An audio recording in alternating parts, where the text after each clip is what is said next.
අපි සූදානම් වෙන්නේ සෙනසුරාදා සිඩ්නි තසපුව වැඩසටහන ආරම්භ කරන්නට. අපි මේ ප්‍රවේශ වී තිබෙන්නේ ඇසළ මාසයට. බෞද්ධයන්ට හරි වැදගත් වූ මාසයක්. ඊට ප්‍රධාන හේතුව වස් ආරාධනා කිරීමේ පින්කම් යෙදෙන මාසය. නිත් රේඩියෝව මෙවරත් 10 වෙනි වරට ඒ වස් ආරාධනා කිරීමේ උතුම් කටයුත්ත සිදු කරන්නට බලාපොරොත්තු වෙනවා. ඒ නිසා අපේ ශ්‍රාවකයන්ටත් ඉදිරියේදී අපත් සමග එකතු වෙන්නට ඉඩ අවකාශයක් ලැබේවි. ඒ පුද්ගලයන් වශයෙන් එක තැනකට ගොනු කරන්නට තිබෙන අපහසුතා නිසා අපට එසේ කිරීමට නොහැකි වුවත් ඔබට විටින් විට අපේ ගෞරවනීය මහා සංඝරත්නය නිසා සිව්පසෙන් උපස්ථාන කිරීමේ වාසනාව උදා වෙන අවස්ථාවක් තමයි ඉදිරි කාලයේ එළඹෙන්නේ. ඉතින් අපි ඔබට දැන් තියාම සිහිපත් කරන මෙවර ඓතිහාසික කූරගල රජමහා විහාරය තමයි නෙත් රේඩියෝව කටින පින්කම වෙනුවෙන් වස් ආරාධනා කිරීමේ පින්කම සිදු කරන්නට බලාපොරොත්තු වෙන්නේ. ඉදිරියේදී හැකියාවක් ලැබුණොත් ඔබටත් ඒ සඳහා සම්බන්ධ වන්නට හැකියාවක් ලැබෙයි. අපි සෙනසුරාදා සිඩ්නි තසපුව ආරම්භ කරන්නට සූදානම් වෙන්නේ. බොහොම ගෞරවයෙන් අදත් සෙනසුරාදා සිඩ්නි තසපුව වැඩසටහන වෙනුවෙන් ආරාධනා කළේ උඩුගම්පල හෙන්ඩිමහර ගම්පහ බවුන් පැලැස්ස නිර්මාතෘන් වහන්සේට, පූජනීය වල්පොල ගෞතම ස්වාමීන් වහන්සේට සජීවී වැඩසටහනක් ලෙසින් මේ කොරෝනා කාලය තුලදී දිගින් දිගටම ඔබට සිඩ්නි තසපුව අපි සමීප කරනවා. එහිදී විශේෂයෙන්ම දෙවන පැය තුලදී ඔබට ඔබේ දහම් ගැටළු ඉදිරිපත් කිරීමේ අවස්ථාවක් උදා කර දීම තමයි එහි අවස්ථාවක් වන්නේ, අපේක්ෂාවක් වන්නේ. නිසා හොඳට බණ අහලා සිත් සනසවාගෙන දහම් ගැටළු ඉදිරිපත් කරන්නටත් අපේක්ෂාවෙන් ඉන්න කියලා ඔබට ආරාධනා කරමින් ගෞරවනීය පූජනීය වල්පොල ගෞතම ස්වාමීන් වහන්සේට සෙනසුරාදා සිඩ්නි තසපුවේ ධර්මානුශාසනාව පැවැත්වීමට ආරාධනා කරනවා. අවසරයි ස්වාමීන් වහන්සේ. සාදු සාදු සාදු. समन्ता चक्रवालेषु अत्रागच्छन्तु देवता सद्धम्मं मुनिराजस्स सुनन्तु सग्घमुखदं धम्मश्रवण कालो अयं भदन्ता धम्मश्रवण कालो अयं भदन्ता धम्मश्रवण कालो अयं भदन्ता नमो तස්ස භගවතෝ අරහතෝ සම්මා සම්බුද්දස්ස නමෝ තස්ස භගවතෝ අරහතෝ සම්මා සම්බුද්දස්ස නමෝ තස්ස භගවතෝ අරහතෝ සම්මා සම්බුද්දස්ස. සාදු සාදු සාදු. අද සෙනසුරාදා සිඩ්නි තසපුවට පින්බර දායකත්වයෙන් එකතු වෙන්නේ බලංගොඩ එගොඩ වලේ ගොඩ පූජා පිටියේ පදිංචි පින්වත් පී.කේ. ලීලාවතී මහත්මිය විසින් ඇයගේ සියලුම සත් ප්‍රාර්ථනා සඵල වන්නට අපි මේ වෙලාවේදී තාමත්ම මෙත් සිතින් ඇයට ආශිර්වාද කරමින් ඒ සියලු සත් ප්‍රාර්ථනා දේශනාව අවසානයේදී සිහිපත් කරන වගත් මේ වෙලාවේ දැනුවත් කරනවා. පින්වත්නි, ඔබ හැම දිනාටම උදා වෙච්ච මේ පින්බර ඇසළ පොහොය ඉදිරියේ අපිට මුණ ගැහෙනවා. පොසොන් පොහොය ගෙවුණා, වෙසක් පොහොය ගෙවුණා. මාසේ අපිට අවුරුද්ද තුල අපිට දැනෙන පින්වන්තම මාස 3ක් තමයි වෙසක්, පොසොන්, ඇසළ කියලා කියන්නේ. ඉතින් මේ පුණ්‍යවන්ත වූ කාලය හැම දිනාගෙම සිත්වලට ධර්මාවබෝධය ගෙනෙන්නට අපිත් පින්වත්නි ඔබට අනුශාසනා සිදු කරනවා. සිඩ්නි තසපුවේ පසුගිය සතියේ මරණානුස්සතිය ගැන සාකච්ඡා කරා. මරණය සිහි කරන්න, මරණය පිළිබඳව සතිය පුහුණු කරන්න ආකාර 8ක් අපි කියා දෙන බව ඔබට මතක් කළා. අපි එහි කරුණු 2ක් කතා කළා. ඇතරම අපි පොහොය දවසේ කියන්නේ පොසොන් පොහොය දින තුපාරාම සෑය අභියස සිට සිදු කළ දේශනාවේ දිගුවක් තමයි මේ සිද්ධ වෙන්නේ. මරණය සිහි කළ යුතු ආකාර 8 ඔබට අපි කිව්වා. වදක පච්චුපට්ඨානය, සම්පත්ති විපත්තිය, ඒ වගේම උපසංහරණය, කාය බහු සාධාරණය, ආයු දුබ්බලය, අනිමිත්තය, අද්ධාන පරිච්ඡේදය, කන පරිත්තය කියන කාරණාට අපි එහි වදක පච්චුපට්ඨානය සහ සම්පatti විපත්තිය ගැන පින්වත්නි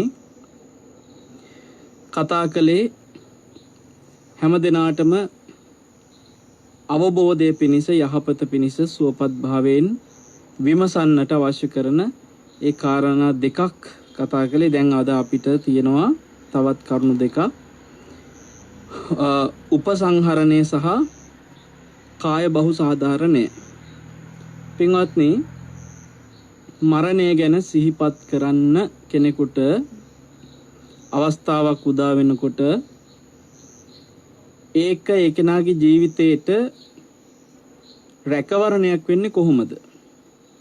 මරණය ගැන හිතද්දී එයාට ඒක ජීවිතේ කඩා වැටෙන්න, විනාශ වෙන්න බලපෑමක් වෙයිද?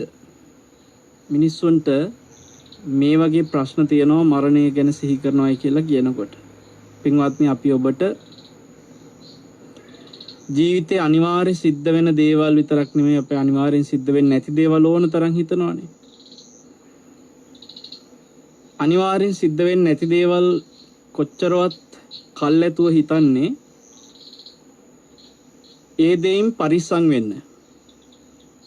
දැන් අපි උදාහරණයකට හිතමු, යම්කිසි දරුවෙක් තමන්ගේ අම්මලා තාත්තලා එක්ක විනෝද ගමනක් ගිහිල්ලා වැවක නානකොට ඒ පුතා ටිකක් වැවේ ගැඹුරු පැත්තට ටිකින් ටික යනවා. දැන් අම්මයි තාත්තයි දකිනවා. තරුණ පුතෙක්. දැන් මෙයා තරුණකමටත් එක ටිකක් වැවේ ගැඹුරු පැත්තට යනවා. එතකොට අම්මා සමහරලාවට කියනවා ඔය ටිහා යන්න එපා, ගිලෙයි කියලා. එතකොට එතෙන්දී ඒ අම්මා අර දරුවාට ගිලෙයි කියලා දෙන අවවාදය අනිවාර්යෙන් සිද්ධ වෙන්න ඕන්නම් පුළුවන්, නැත්තම් සිද්ධ වෙන්නේ නැති වෙන්නත් පුළුවන්. එතකොට ඒ අම්මා එහාට යන්න එපා කියන එක කියන්න ඕනකමටයි ගිලෙයි කියලා කියන්නේ. ආහා ගිලෙයි, මෙහාට එන්න කියනවා. එතකොට එතන තියෙන්නේ සිද්ධ වෙන දේ වළක්වා ගැනීමට කල්ැතුව හිතන එක. තව එහාට ගියොත් එහෙම ගිලෙයි කියලා කල්ැතුව හිතුවේ සහ ඒක කල්ැතුව කිව්වේ ඒ ගිලෙන්නේ නැතුව ඉන්න ඕනකමට. දැන් මරණානුස්සතිය සිහි කරන්නේ මැරෙන්නේ නැතුව ඉන්න නෙමෙයි. එතකොට පින්වත්නි, අපි සාමාන්‍යයෙන් මේ මරණානුස්සතියක් සිහි කරද්දී එතෙන්දී ඒකේ තියෙන ප්‍රතිඵලේ මොකද්ද? ඒක ඔබට තේරුම් ගන්න අපි ওই මරණානුස්සතිය ගැන කතා කරද්දී කියන තවත් උපමාවක් මතක් කරන්නම්. ගුවන් යානාවක් ගුවන් ගත වෙන්න කලින් ගුවන් සේවිකාවන්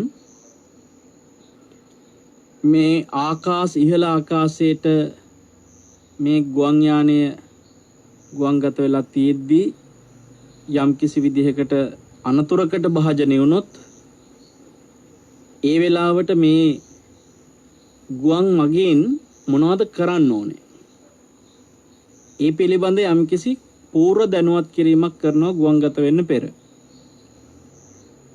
ඔක්සිජන් හදිසි අවශ්‍ය වුණොත් එහෙම කොහොමද ඔක්සිජන් ලබා ගන්නෙ? මේ වගේ අනතුරකදී කළ යුතු දේවල් නොඑක් ආකාරයෙන් විස්තර කරලා පෙන්වලා දෙනවා මෙහෙම කරන්න කියලා.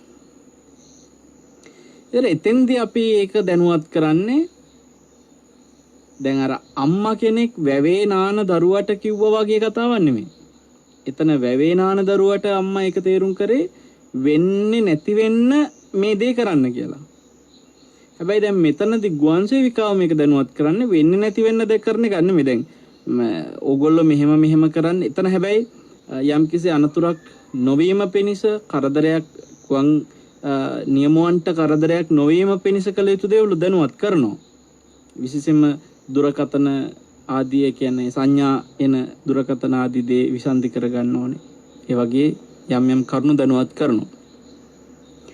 මොකද ඒවා ඇතැම් වෙලාවට යම් ආකාරයකින් ගුවන් යානේ ගුවන් ගත කරන එකට බාධා වෙනවා. ඒ බාධා වීම අනතුරු වලට යම් කිසි විදිහකට බලපෑමක් වෙන්න පුළුවන් හින්දා.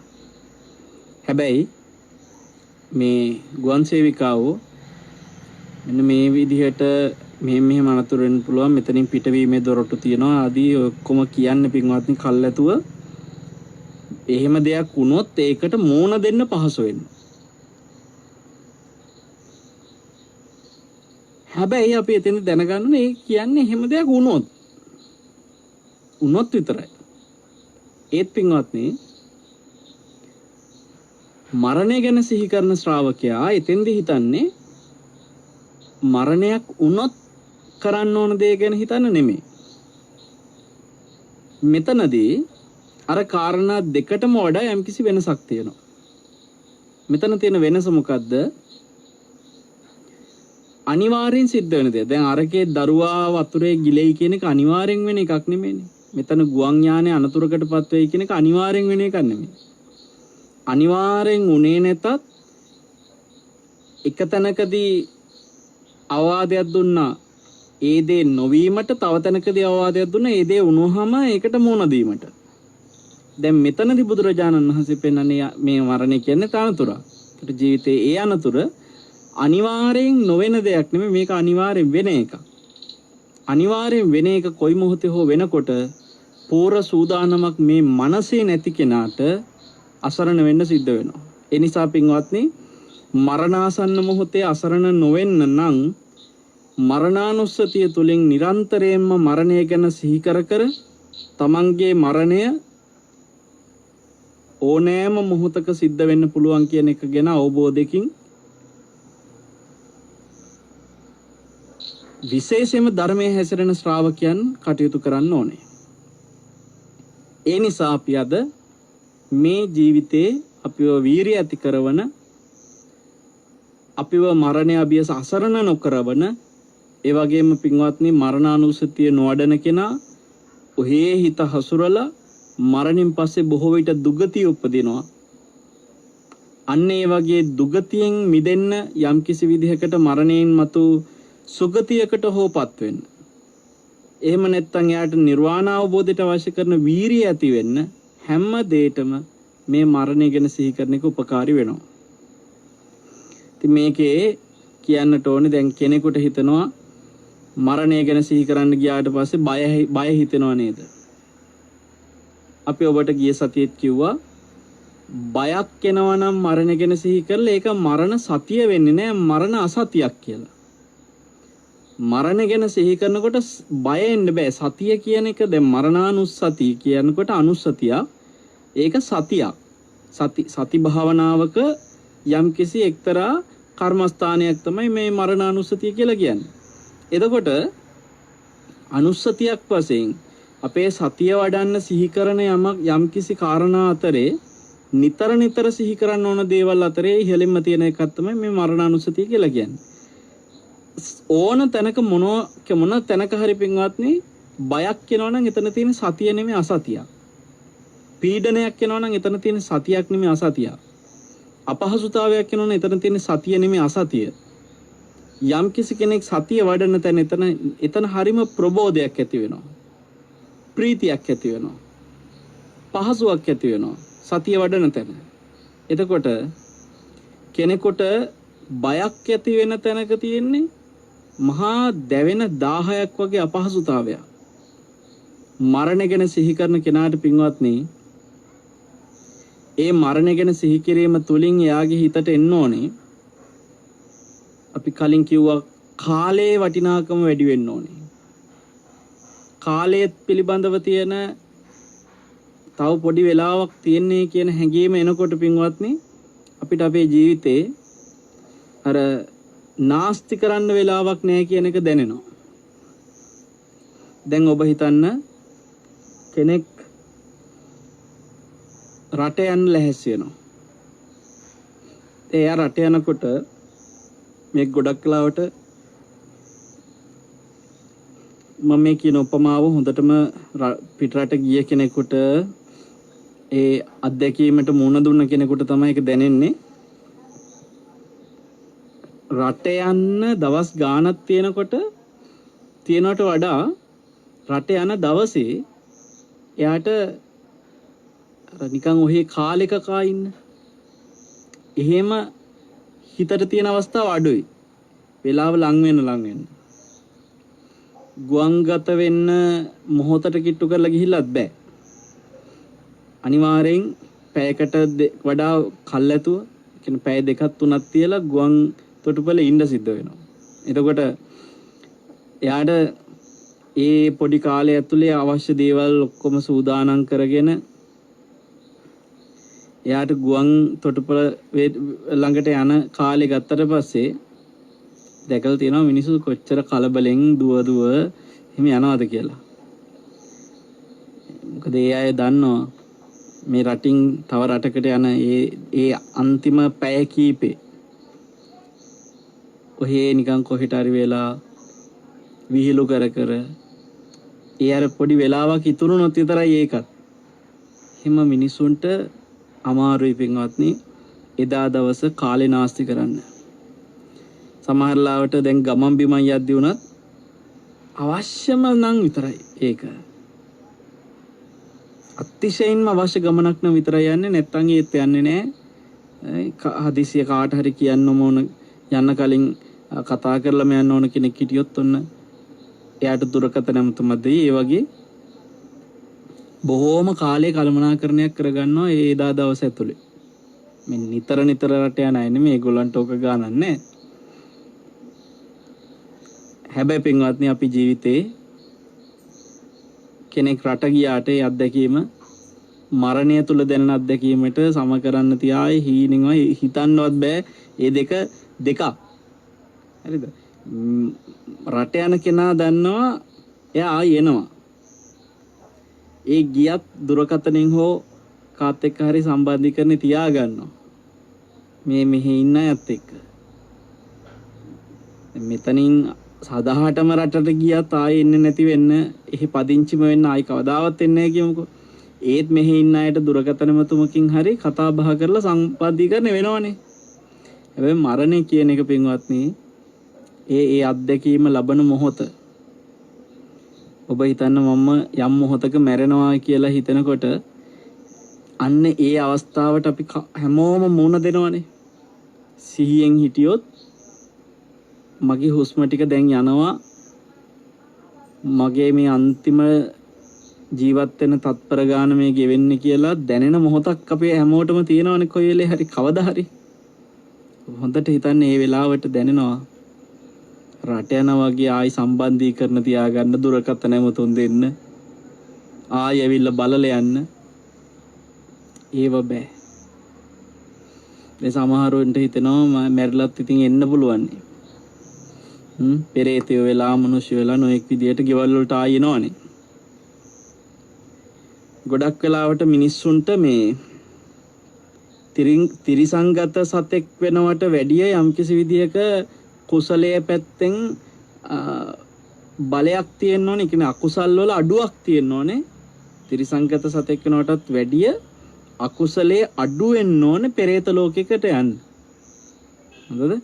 මොකද පෙරේතාත්මයකට යනවා කියන්නේ තිරිසංගත ලෝකයකට යනවා වඩා උසස් දෙයක්. ඒකට වඩා උසස්. එතකොට ඔය සතර අපායේ තියෙන උසස්ම ලෙවල් එකක් තමයි මේ පෙරේතාත්මයක් කියලා කියන්නේ. නමුත් ඔබ හිතන්න මේ ප්‍රේතාත්මකින් නවතින්න තරම් ජීවිතේ මේ අපිට පේන බොහෝ දෙනා ජීවත් වෙන්නේ නැහැ. ඊටත් වඩා පල්ලෙහා යන විදිහට තමයි බොහෝ දෙනා ජීවත් වෙන්නේ. එක්ක තිරිසන් ලෝකයක එක්ක නිරේ යන විදිහට තමයි මිනිස්සු ජීවත් වෙන්නේ. දැන් ඒ කියන්නේ අපිට තේරෙනවා පෙරේතෙක් විදිහටවත් ඇවිල්ලා තමන්ගේ පවුලේ ඥාතීන් දිහා දකින්නවත් වාසනාවක් බොහෝ දෙනාට නැහැ පින්වත්නි. නිරේ නිරිසතෙක්කෝ පෙරේත තිරිසන් ලෝකේ තිරිසන්ගත සතෙක්කෝ වෙනවා. මේ පෙරේත ලෝකෙත් මේ හරිය හොඳයි නෙමෙයි. ඔබට පේනවා මේ මනුස්ස ලෝකයේ වෙලා තියෙන දුක්. පෙරේත ලෝකයේ ගත්තට පස්සේ ඒකේ දුක් ගැන කතා කරන්න ගියාම අපිට අකුසල් නම් එපා කියලා හිතෙන තරම් මේ බුද්ධ දේශනා තුළ තියෙන පෙරේතයින්ගේ තියෙන දුක්ඛිත ස්වභාවය.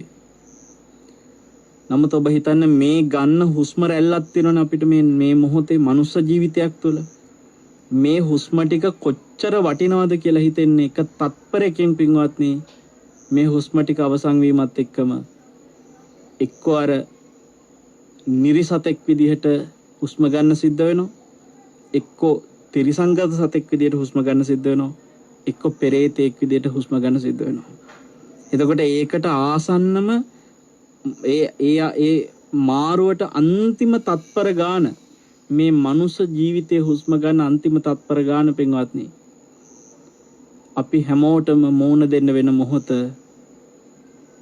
මේ බණ ටික අහන ආසන්න මොහොත වුණොත් අද රෑ වුණොත් ඔබ හිතන අද රාත්‍රියේ නම් මගේ ජීවිතයේ හුස්ම ටික අවසන් වෙන ඒ මොහොත මේ මනුස්ස ජීවිතයේ හුස්ම අවසන් වෙන මේ මොහොත අද රාත්‍රියේ දැන් බුදුරජාණන් වහන්සේ නම් ඊට වඩා ළඟ හිතන්න කිව්වේ මම ඔබට කිව්වා උඩට ගන්න හුස්ම රැල්ල යටට හෙලන යටට ගන්න හුස්ම රැල්ල උඩට ගන්න මේ හෙලුවට පස්සේ උඩට ආයි හුස්ම රැල්ලක් ගන්න මේ අතර පුංචි මොහොත තුල මැරෙනවා කියලා හිතන්න කියලා. දැන් ඒ තරම් තියා අපි මෙහෙම හිතමුකෝ මේ සිත්නේ දසපු අහන අන්තිම දවස. දැන් ඔබ අද රෑ රට යනවා කියමුකෝ. අද රෑට රට යනවා නම් සිත්නේ දසපුව තහ හිඳීද ගොඩක් වෙලාවට. පස්සේ YouTube එකෙන් අහන්න පුළුවන් කියලා ලෑස්ති වෙනවා. දැන් අද රෑ රට යන්න තියෙනවා. එහෙමයි. අද රෑ රට යන්න වෙනවා. එක්කෝ බණ ටික අහන්නෙත් වැඩ කරන ගමන් බෑග් එක හදන ගමන් යන්න ලෑස්ති වෙන ගමන් පින්වත්නි ඔබ අද රෑට ඇත්තටම රට යනවා නම් සමහර ලාවට මේ මොහොතේ හිතේ තියෙන නිවිසැනසෙල්ල නැහනේ. මං අහන්නේ ඔබට රට යනවට වැඩිය ආයි සදහටම මේ සියලු සම්බන්ධ වලින් ඈත් වෙන මේ ඔබ ලෝකේ දැකපු අහපු සියල්ලම පින්වත්නි හැරදාලා යන ඒ මරණේ නැමැති අත්දැකීම ඇත්තටම ඔබ හිතින් හිතා ගන්න අද රැට නම් මේ ජීවත් වෙන අන්තිම රාත්‍රිය නම් මේ රැට කෑම කන කෙනා හිතන්න මේ අද රැට කෑම ටික කන්නේ ජීවිතේ අන්තිම කෑම වේල නම් මේ අහන්නේ ජීවිතේ අන්තිමට අහන බණපදේ නම් ඔබ පින්වත්නි එහෙනම් කොච්චර කුසලයට උනන්දු වෙයිද? අද රැට ඇත්තටම මැරෙනවා කියලා ඔබට හිතට දැනෙනවා නම් ඔබ අකුසල සිතුවිල්ලකට පැත්ත පලාත එන්න දෙයිද? මරණානුස්සතියක සිද්ධ වෙන්න ඕනේ අන්න ඒකයි. කාලේ වටිනාකම අරගෙන පින්වත්නි කුසලයේම ලං කරගන්න අකුසලයට ලං වෙන්න දෙන්නේ. ඒ වෙනුවෙන් මරණය ගැන සිහි කරන්න. එතකොට මේ මරණය ගැන සිහි කරන විවිධ ආකාර අතරේ අපූර්ව ගාථා ටිකකින් මේ තුන්වෙනි කාරණය විස්තර කරලා දීලා තියෙනවා. අපිට උපසංහරණයේ විදිහට අනුන් එක්ක තමන්ව සසඳලා බලලා මරණය සිහි කරන්න හත් ආකාරයකින් කියා දීලා තියෙනවා. මරණය ගැන සිහි කරන්න තියෙන ආකාර 8යි. ඒකේ මේ තුන්වෙනි කාරණය කියන උපසංහරණය තියෙනවා ආයෙත් 7කට බෙදලා. ආකාර 7කින් සිහි කරන්න තියෙනවා. ඒ කියන්නේ පුද්ගල 7 දෙනෙක් පුද්ගල භාවයෙන් කාරණා 7ක් ඔස්සේ විමසන්න තියෙනවා. මේක ලස්සන ගාථාවන් එක්ක තමයි විස්තර කරලා තියෙන්නේ. උපසංහරණය කියන තුන්වෙනි කාරණය මේ මරණය ගැන සිහි කරන්න තියෙන. දැන් ඔබ හිතන්නේ සමහරලාට මිනිස්සු අනුන් ගැනනේ හරියට හිතනවනේ. අනිත් අය කන බොන හැටි, අනිත් අය අඳින පළඳින හැටි, අනිත් අය අනේන හැටි, අනිත් අය කරන කියන දේවල් ඕවා ගැන දවසේ හරියට හිතනවා. අනුන් ගැන හිතන්න ඔච්චරම ඕනනම් ඔබ හිතන්න පින්වත්නි අනිත් අය අතරේ මහා ප්‍රබලයෝ තමන්ට ජීවිතේ හිතාගන්න බැරි මහා උසස් මහා ප්‍රබල චරිත මහා බලවත් චරිතත් එක්ක ඔබ බලන්න එයාගේ ජීවිතෙත් මේ මරණයට මුහුණ දුන්නා නේද කියලා. ඒ විදිහට බලන ආකාර 7ක් තමයි මේ උපසංහරණ කියන තුන්වෙනි කරුණේ තියෙන්නේ. යසස් මහත්වයේ වශයෙන්, පුණ්‍ය මහත්වයේ වශයෙන්, කාම මහත්වයේ වශයෙන්, 이르දි මහත්වයේ වශයෙන්, ප්‍රඥා මහත්වයේ වශයෙන්, පච්චේක බුද්ධ මහත්වයේ වශයෙන්, සම්‍යක් සම්බුද්ධ මහත්වයේ වශයෙන්, සම්‍යක් පච්චේක බුද්ධ වශයෙන්, සම්‍යක් සම්බුද්ධ වශයෙන්, ওই විදියට පින්වත්නි කාරණා ඔක්කොම හතක් තියෙනවා. ඒ හත් ආකාරයටම තමන් එක්ක ගලපා බලන එක තමයි උපසංහරණය කියලා කියන්නේ. යසස් මහත්වයේ කියන එකට ලස්සන ගාතාවක් කියනවා. මේ හැම එකටම ගාතාවක් තියෙනවා පින්වත්නි. කාරණා හතටම මහා යසා රාජවරා මහා සම්මත ආදයෝ තේපි මච්චු අසංපත්තා මාදිසේසු කතාවකා. මහා යසස් තියෙන මහා සම්මත ආදී ඒ රජදරුවෝ පවා මාරයාගේ වසඟයට ගියා නම් මං වැනි අය ගැන කවර කතාද? මාදිසේසු කතාවකා. මං වගේ කෙනෙක් ගැන මොන කතාද? මේ ලෝකෙ හිටපු මහා සම්මත කියන රජුරෝ, මහා මන්ධාතු කියන රජුරෝ, මහා සුදස්සන කියන රජුරෝ, එතකොට දල්හනේමි නිමි මේ වගේ හිටපු මහා යසස් තීච්ච රජවරු, ඒ යසස ඔවුන් පින්වත්නි මහා පිරිවර සේනා එක්ක මහා සැප සම්පත් විඳිමින් මහා බලයක් ඇතුව හිටපු ඒ යසස් ඇති මහා යසස් ඇති එවැනි අයත් මේ ලෝකේ මරණයට ගොදුරුනා නම් මං ගැන කවර කතාද කියලා තමන්ට අර මහා යසස් තියෙන අයත් එක්ක ගලපගෙන බලන්න තියෙන්නේ. දැන් ඔබ දන්නවා මෑත භාගයේත් අපි දැක්ක ඔය කොරෝනා හැදෙනකොට උනත් සමහර ලාවට මිනිස්සු කතා වෙනවා අසවල් අයටත් හැදුනා. ඒ කියන්නේ අසවල් බලයේ තියෙන අයටත් හැදුනා. එහෙනම් අපි ගැන කවර කතාද? අපි මෙහෙම හිතනකොට සමහර වෙලාවට අපේ ජීවිතේ පින්වත්නි අපිට තේරෙන්නේවත් නැහැ අපි එක්ක ගලපගෙන එහෙම බලනකොට ඒකත් මේ ධර්මයේ තුල පෙනෙන එක්තරා ක්‍රමවේදයක් කියලා අර ඔහේ පුරුද්දට කරනවා.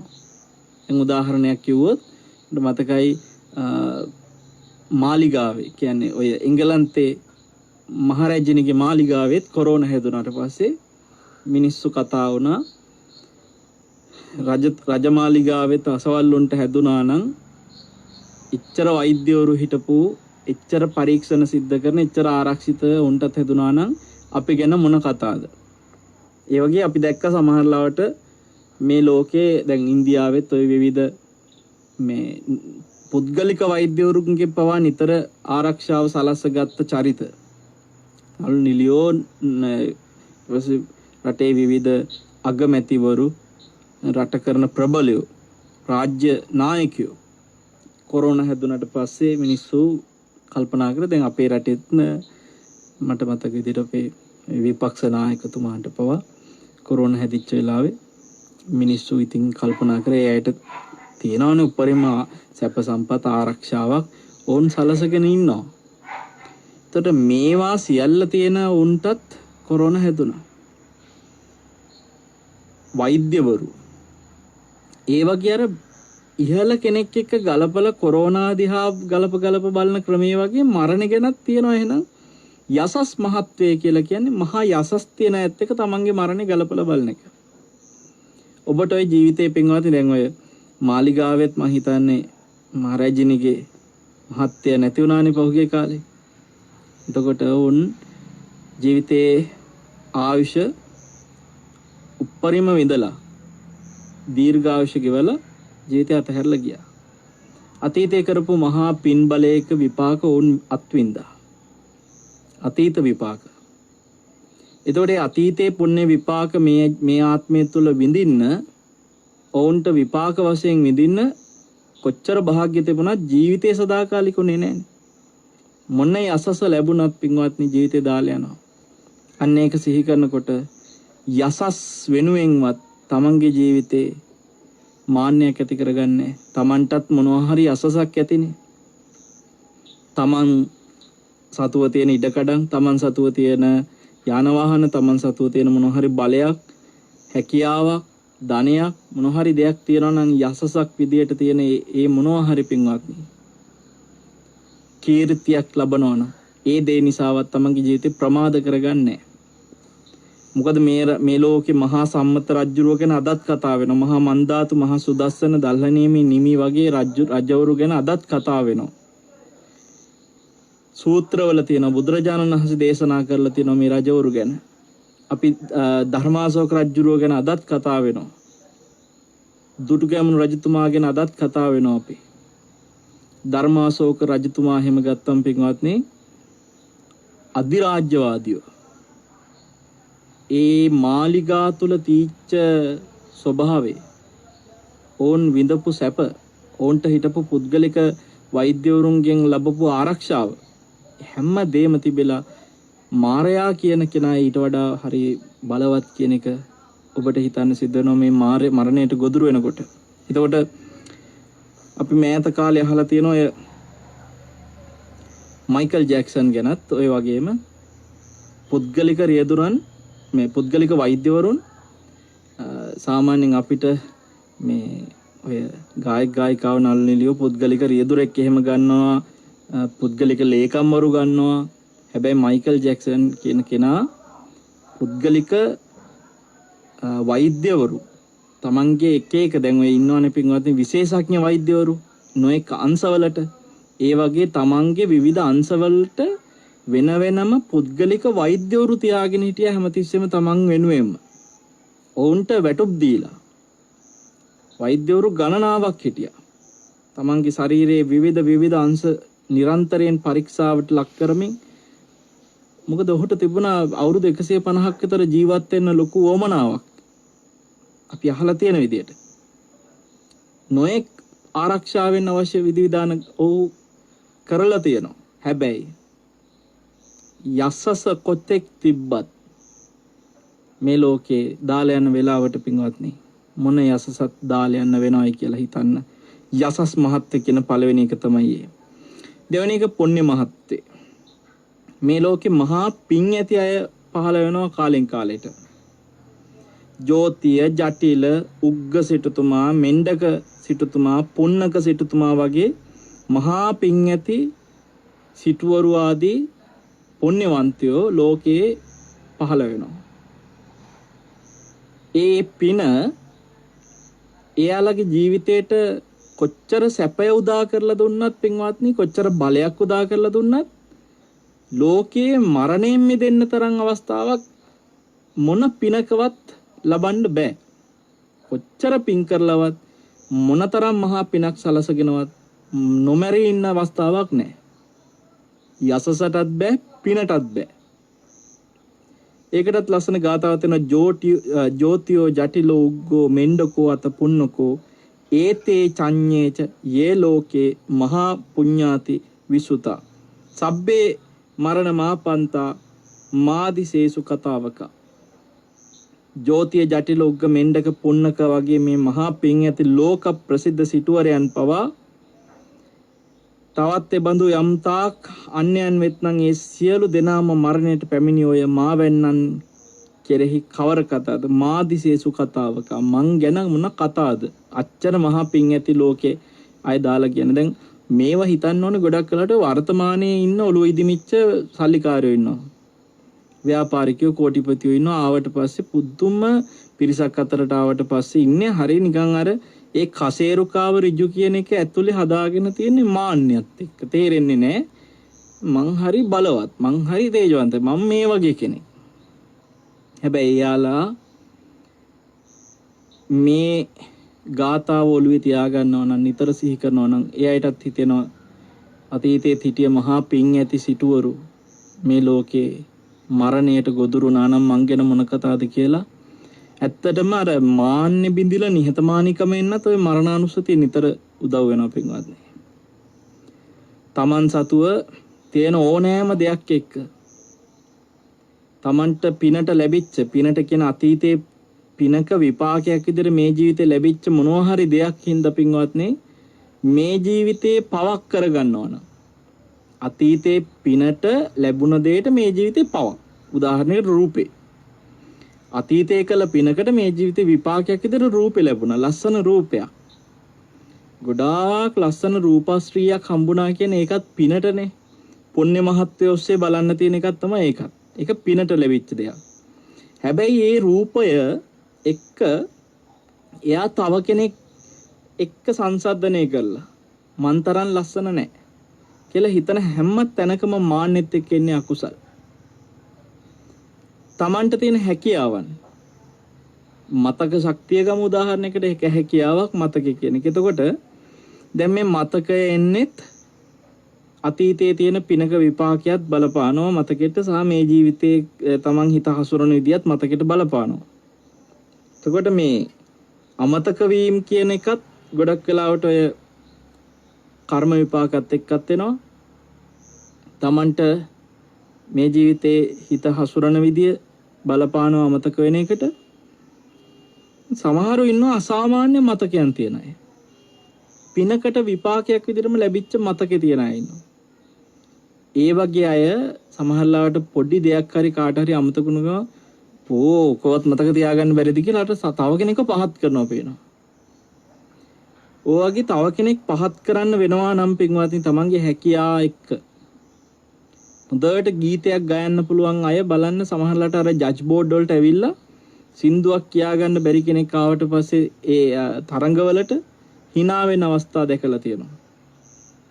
තමන්ට ගී ගයන්න හැකියාවක් තිබ්බා කියලා පින්වත්නි අර බැරි කෙනාට hina වෙන්නේ ඒ පුණ්‍ය මහත්වයෙන් මට වඩා මහා පිං ඇති අය මට වඩා මහා ගාන්ධර්වය පව මේ ජීවිතේ දාලා ගියා මරණයටපත් වුණා. මටත් මේ තියෙන දේ කොච්චර කාලයකට තව තියෙයිද? මේ හුස්ම ටික ගන්න මොහොතට විතරනේ ගියා බලන් ගියාම තමන්ට ලැබිච්ච හැකියාව, තමන්ට ලැබිච්ච රූපේ, තමන්ට ලැබිච්ච පිනට ලැබිච්ච මොනවා හරි තියනවා නම් වස්තු භෝග, කීර්තිය, බලය මොනවා හරි තියනවා නම් පිනට ලැබිච්ච දේවල්, මහා පුණ්‍ය බලයකට ලැබිච්ච දේවල් මේ හුස්ම ටික ගන්නකම් විතරයි.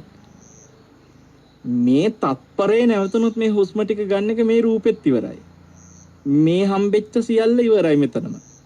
ඒ නිසා අතීතෙත් එහෙම මහා පිං ඇති අයට ඒ සියල්ල දාලා යන්න උනා නම් මං ගැන මොන කතාවද කියලා පුණ්‍ය මහත්වය ඔස්සේ ගලප බලන්න පින්වත්නි. ඒක මේ දෙවැනි එක. තුන්වෙනි එක තාම මහත්වය. වාසුදේවෝ බලදේවෝ බිහිමසේනෝ යදිට්ටිලෝ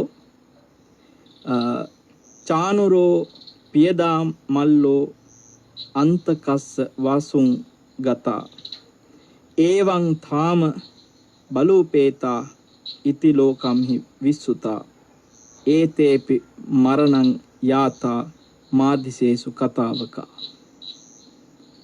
වාසුදේවෝ බලදේවෝ බිහිමසේනෝ යුධිට්ටිලෝ. ඒ කියන්නේ අතීතයේ හිටිය වාසුදේව බලදේව බිහිමසේන යුධිස්ථිර චානුර පියදාමල්ල මේ වගේ මහා වීරයෝ හිටියනේ ලෝකෙ. මොන වීරයත් අන්තිමේ මරණයට වසඟ වුණා. මරණයට යටත් වුණා. මහා බල ඇති වීරයෝ. දැන් අපි දසමහා යෝධයෝ ගැන කතා කරනවා. අරවා ඉස්සුවා මේවා ඉස්සුවා මෙහෙම කළා එහෙම කළා කියලා දසමහා යෝධයන්ගේ මහා වීර පරාක්‍රම අපි කතා කරනවා. හැබැයි අය ඔක්කොම පින්වත්නි මරණයට යටත් වුණා. මරණය ඉක්මවා යන තරම් මේ වීරයන්ට මොන දේ කරලවත් ශක්තිය ලැබුණේ නැහැ.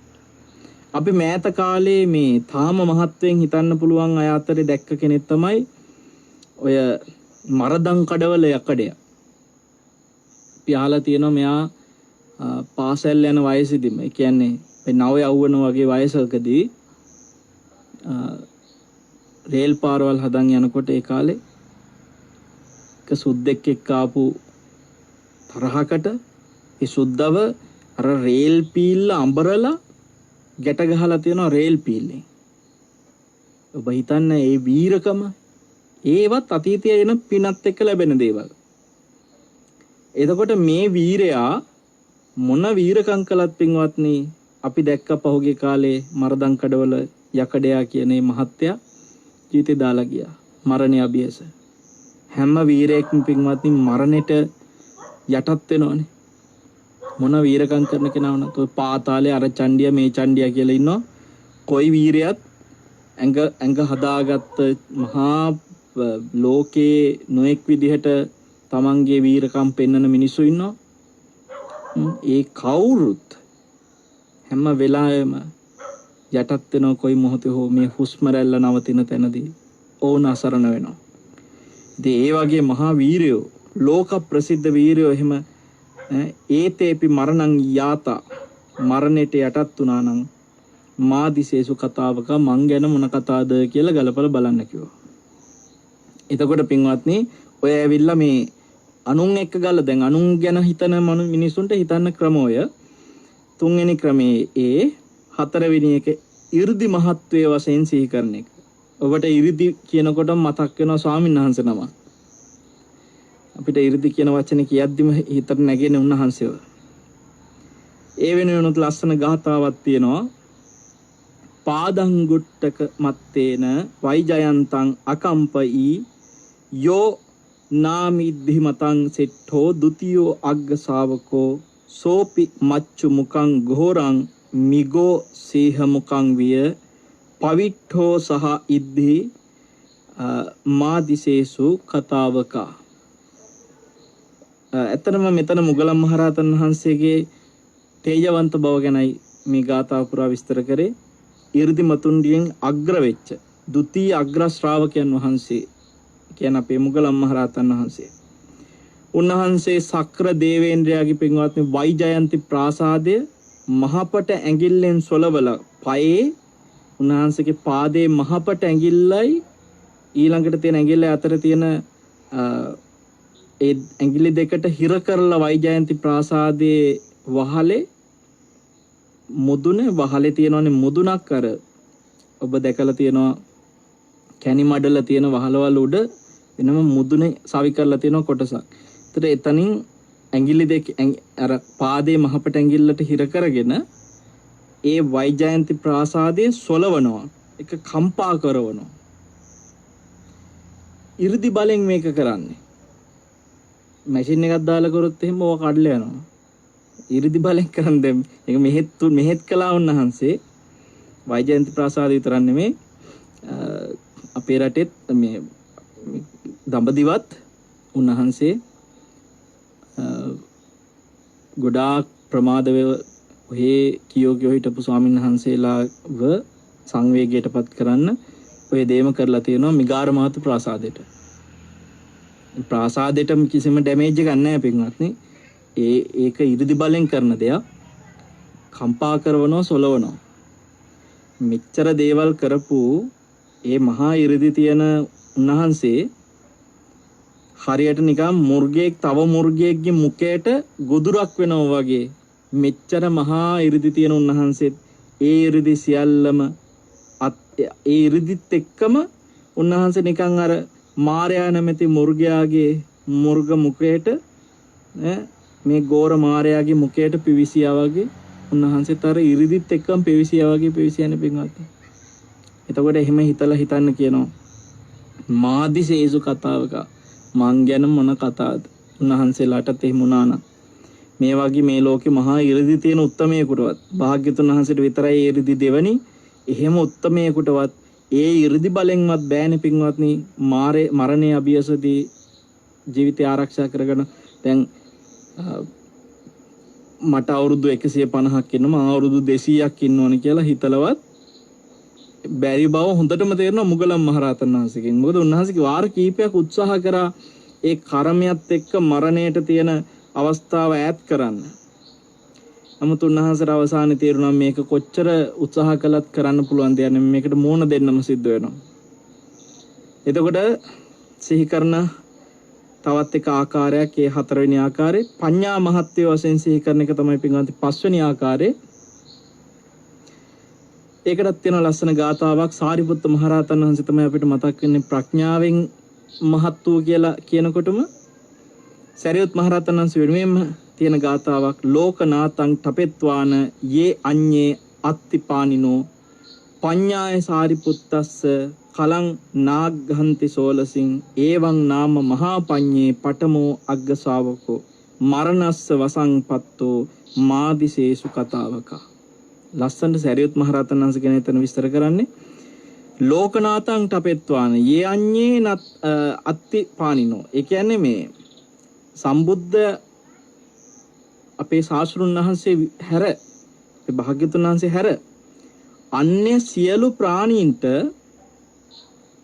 සාරිපුත්ත මහරහතන් වහන්සේ දෙවනි වෙන්නේ ප්‍රඥාවෙන්. ඒ කියන්නේ අදටත් පින්වත්නි දැන් ඔබ හිතනවාද අද වෙනකොට මේ ලෝකේ ඉන්න මහා ප්‍රඥයි කියන්න පුළුවන් යමෙක් ඇත්නම් භාග්‍යතුන් වහන්සේගේ ප්‍රඥාව ඉක්මවා යන්න පුළුවන් ප්‍රඥාව තියෙන කවුරුවත් අද නැහැනේ. සමහරුණ හිතන් ඉන්නවා Tamanටත් එහෙම තියෙනවා කියලා. මත් බුද්ධ මටත් ප්‍රඥාව තියෙනවා කියලා සමහරුන් හිතන් ඉන්නවා. නමුත් සම්බුදු කෙනෙකුගේ ප්‍රඥාවට සම කරන්න පුළුවන් ප්‍රඥාවක් තියෙන කෙනෙක් වර්තමානයේ කොහෙවත් පහළ වෙලා නැහැනේ. පහළ වෙන්නෙත් නැහැනේ. එතකොට ඒ බුදු කෙනෙකුට පමණක් දෙවනි වෙන සාරිපුත්ත මහරහතන් වහන්සේගේ ප්‍රඥාව ඇති කෙනෙක්වත් වර්තමාන වෙනකොට පින්වත්නි පහළ වෙලා නැහැ, පහළ වෙන්නෙත් නැහැ. බුදු කෙනෙකුටම පමණක් දෙවනි වෙන ප්‍රඥාවක් තියෙන සාරිපුත්ත මහරහතන් වහන්සේට ඒ ප්‍රඥාව පින්වත්නි දෙවියන් බඹුන් මරුන් සහිත කිසිවෙක් අතර ඒ ප්‍රඥාව තියෙන තව කෙනෙක් නැහැ. එහෙනම් අදටත් නැහැ. අදටත් මේ ලෝකේ ඉන්න මුළු ලෝකේ කෝටි 700 ගාණක් ඉන්නන මේ සියලු දෙනා අතර බැලුවොත් එimhe සරියුත් මහරහතන් වහන්සේගේ ප්‍රඥාවට දෙවෙනි කියන්න පුළුවන්. කියන්නේ සාරිපුත්ත මහරහතන් වහන්සේ දෙකට දාන්න බුදුරජාණන් වහන්සේට පස්සේ අන්න අසවල් විද්‍යාඥ අසවල් කෙනාගේ තමයි ප්‍රඥාව ඉහළින්ම තියෙන්නේ කියලා කියන්න පුළුවන් කෙනෙක් පහළ වෙන්නේ නැහැ. එච්චර මහා ප්‍රඥාවක් තියෙන සාරිපුත්ත මහරහතන් වහන්සේටත් පින්වත්නි මරණස්ස වසම්පත්තෝ මරණයේ වසඟයට යන්න සිද්ධ වුණා. එහෙම වුණා නම් මාදිසේසු කතාවක මං ගැන කවර කතාවද කියලා බලන්න කියනවා.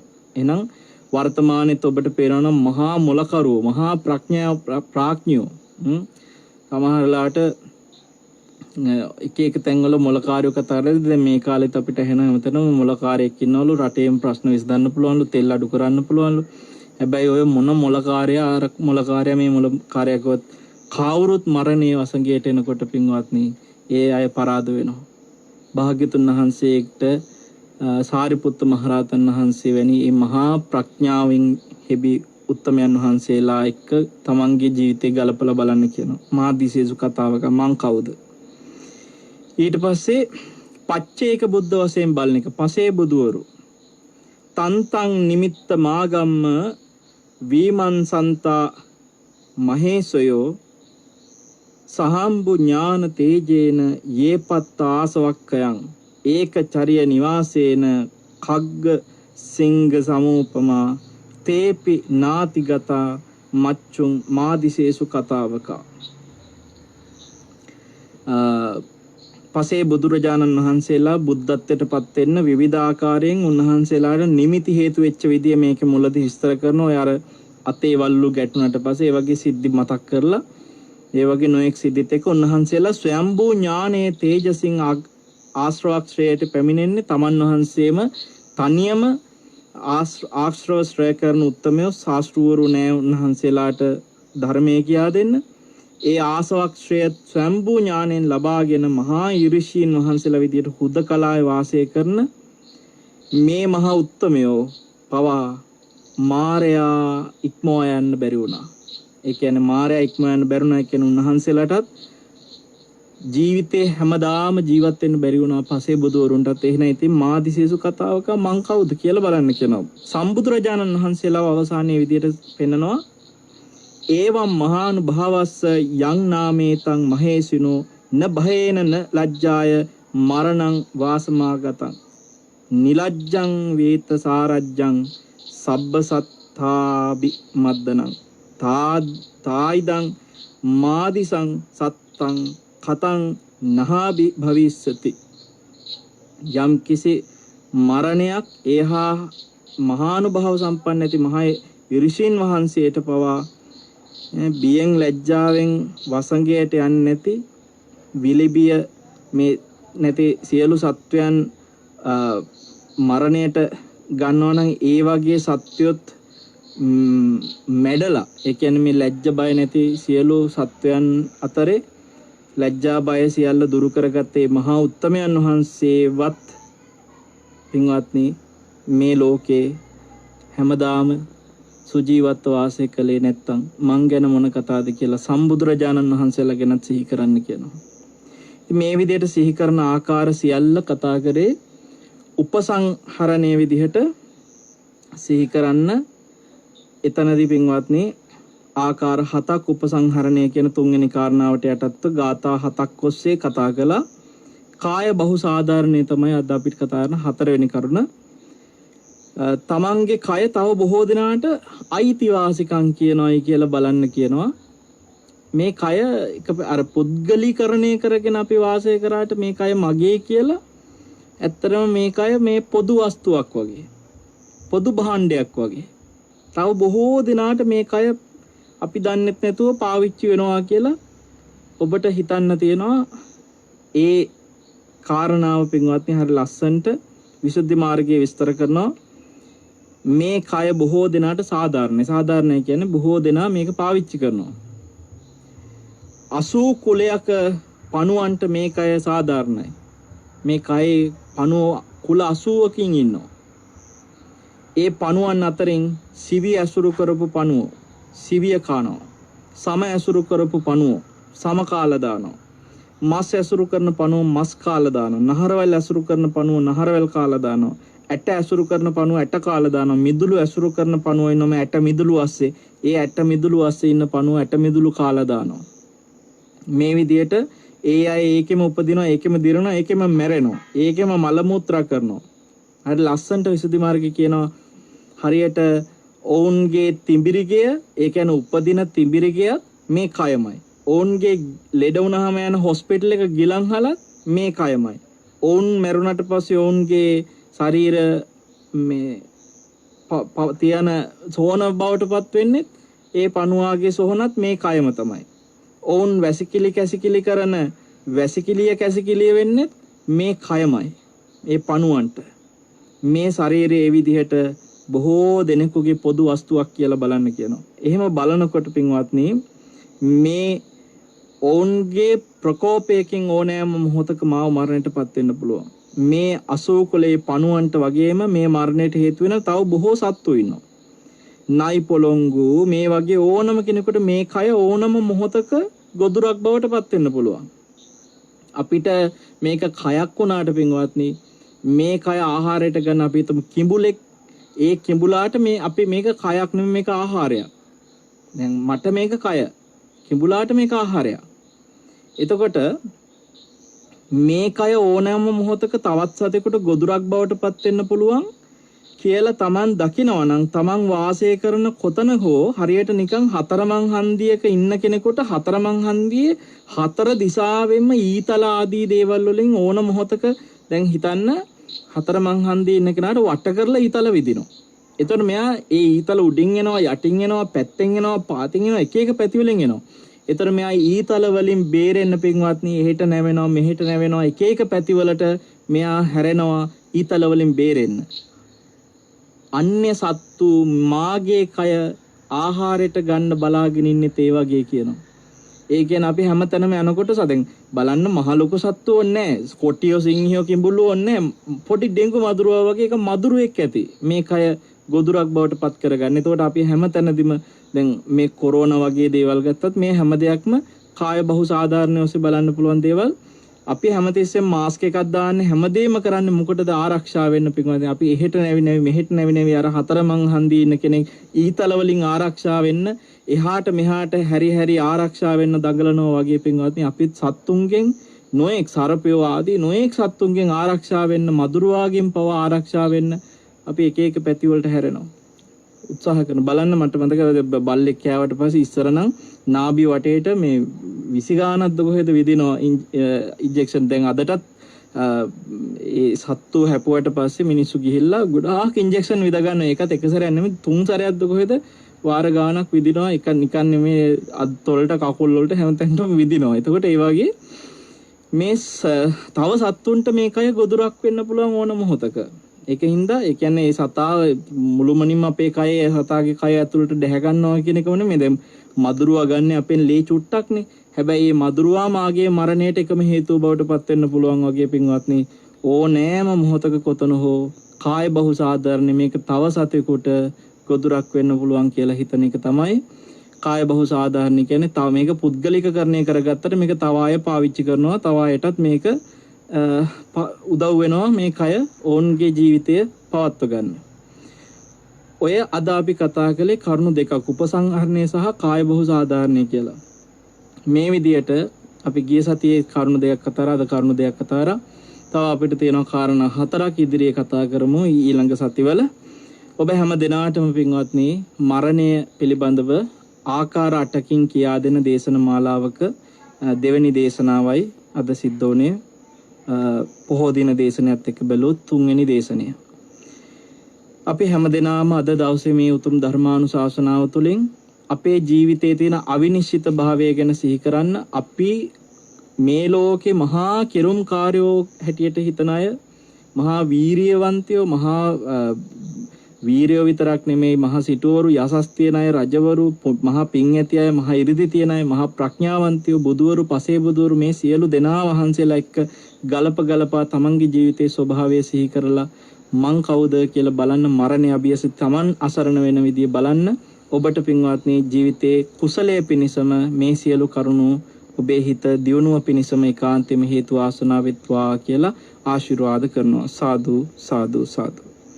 අද බලංගොඩ එගොඩවලේ බොඩ පූජා පිටියේ පදිංචි 143න් දෙකෙන් එක නිවසේ පදිංචි ඒ පින්වත් පී.කේ. ලීලාවතී මහත්මිය අද මේ දායකත්වයට එකතු වෙන්නේ. ඉතින් net FM නාලිකාවේ ධර්මදේශකයන් වහන්සේලාට, ආයතනයේ අධිපතිතුමන්, ප්‍රධාන කාර්ය මණ්ඩලයේ සියලු දෙනාට දීර්ඝායුෂ සුවපත් භාවය ප්‍රාර්ථනා කරන එක ඒ අම්මා පළවෙනි කාර්යයක් කොට තියෙනවා. වෙනදට ගොඩක් වෙලාට දායකත්වවලට වඩා වෙනසක් ඒක. ඒ කියන්නේ බොහෝ විට මේ net කාර්ය මණ්ඩලය ඇතුළු අය සිහි කරන අවස්ථාව අවසානයේ සිද්ධ වෙද්දී මේ ඇත්තෝ මේ ලීලාවතී අම්මා මුලදිම සිහි කරලා තියෙනවා. ඇය net ආයතනයේ ධර්ම දේශනා කරන සියලු ස්වාමීන් වහන්සේලාට තියෙන සෙනෙහස සහ මේ ආයතනයේ සියලු දෙනා කෙරෙහි තියෙන සෙනෙහස එකෙන් තේරෙනවා. අංක 1 කියලාත් පෙන්වලා තියෙනවා. දෙවෙනි කාරණා විදිහට පෙන්වනවා අපවත් වෙච්ච ඌඇල්ලේ සීවලී නායක මහා ස්වාමීන් වහන්සේට පින් ප්‍රාර්ථනා කරගෙන දැනට ශ්‍රී ගංගා තිලක විහාරස්ථානයේ වැඩ වාසය කරන සියලුම ස්වාමීන් වහන්සේලාට සෙත් ප්‍රාර්ථනා කරන්න බලාපොරොත්තු වෙනවා. මං හිතන්නේ අම්මගේ ප්‍රධානම අරමුණක් ඒක. ඌඇල්ලේ සීවලී පින්වත් නායක මහා ස්වාමීන් වහන්සේට මේ පින් අනුමෝදන් කරන්න ඇයගේ තියෙන පින් ප්‍රාර්ථනාව අපි මේ වෙලාවේ ලංකාව පුරා මේ ධර්මයේ ශ්‍රවණය කරන හැම දෙනාටම සිහිපත් කරනවා. අපි මේ පින්වත් ස්වාමීන් වහන්සේට පරලෝ ජීවිතයේ යහපත සැනසෙල්ල සුවපත් භාවයේ පිණිස මේ පින් අනුමෝදන් කරමු. ඒ වගේම ලීලාවතී පින්වත් මහත්මියගේ සංසාරගත සිහිපත් වෙන නොවන සියලු මියගේ ඥාතියොත් මේ කිව්ව නොකියව හැමදෙනාම ඔබ හැමදෙනාගේමත් සසරගත සියලු ඥාතියෝ මියගේ ඥාතියෝ මෙපින් බලෙන් පරලොව සැනසෙත්වා කියලා කවුරුත් සාදු කියන්නේ.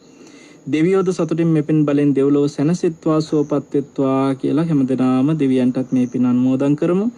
ඒ වගේම පී.කේ. ලීලාවතී අම්මා ඇතුළු ගංගා තිලක විහාරස්ථානයේ වැඩ වාසය කරන සියලු ස්වාමීන් වහන්සේලාට සහ මේ වෙලාවේ සිත්නේ තසපුව ශ්‍රවණය කළ පින් ඇති ඔබ හැම දෙනාටමත් ලීලාවතී අම්මාගේ පවුලේ හැම දෙනාටමත් සියලු දෙනාට කායික සුවය, මානසික සුවය පිණිස, දීර්ඝායුෂය පිණිස මේ පින් හේතු වෙත්වා. හැම දෙනාටම තුම් ධර්මාවබෝධයේ පිණිසම සියලුම පින් හේතු වෙත්වා කියලා පිතාමත්ම මෙත් සිතින් සෙනෙහසින් ආශිර්වාද කරනවා. හැම දෙනාටම යහපතක්, සැපතක්, ශාන්තියක්, සැනසෙල්ලක්ම වෙත්වා. සාදු සාදු සාදු. ආකාසට්ටා ච බුම්මට්ඨා දේවා නාග මහිද්దికා පුඤ්ඤන්තං අනුමෝදිත්වා චිරන් රක්칸තු ශාසනං චිරන් රක්칸තු දේශනං චිරන් රක්칸තු ත්වං සදාති. සාදු සාදු සාදු. සෙනසුරාදා සිත්නේ තසපුවේ ධර්මානුශාසනාවයි නිමාවටපත් උනේ. මරණය සම්බන්ධව කළ දේශනමාලාවේ තවත් විශේෂ වූ දේශනාවක් ඔබ ශ්‍රවණය කළේ. කතා කළ යුතු නැත්නම් අපිට දැනගත යුතු තවත්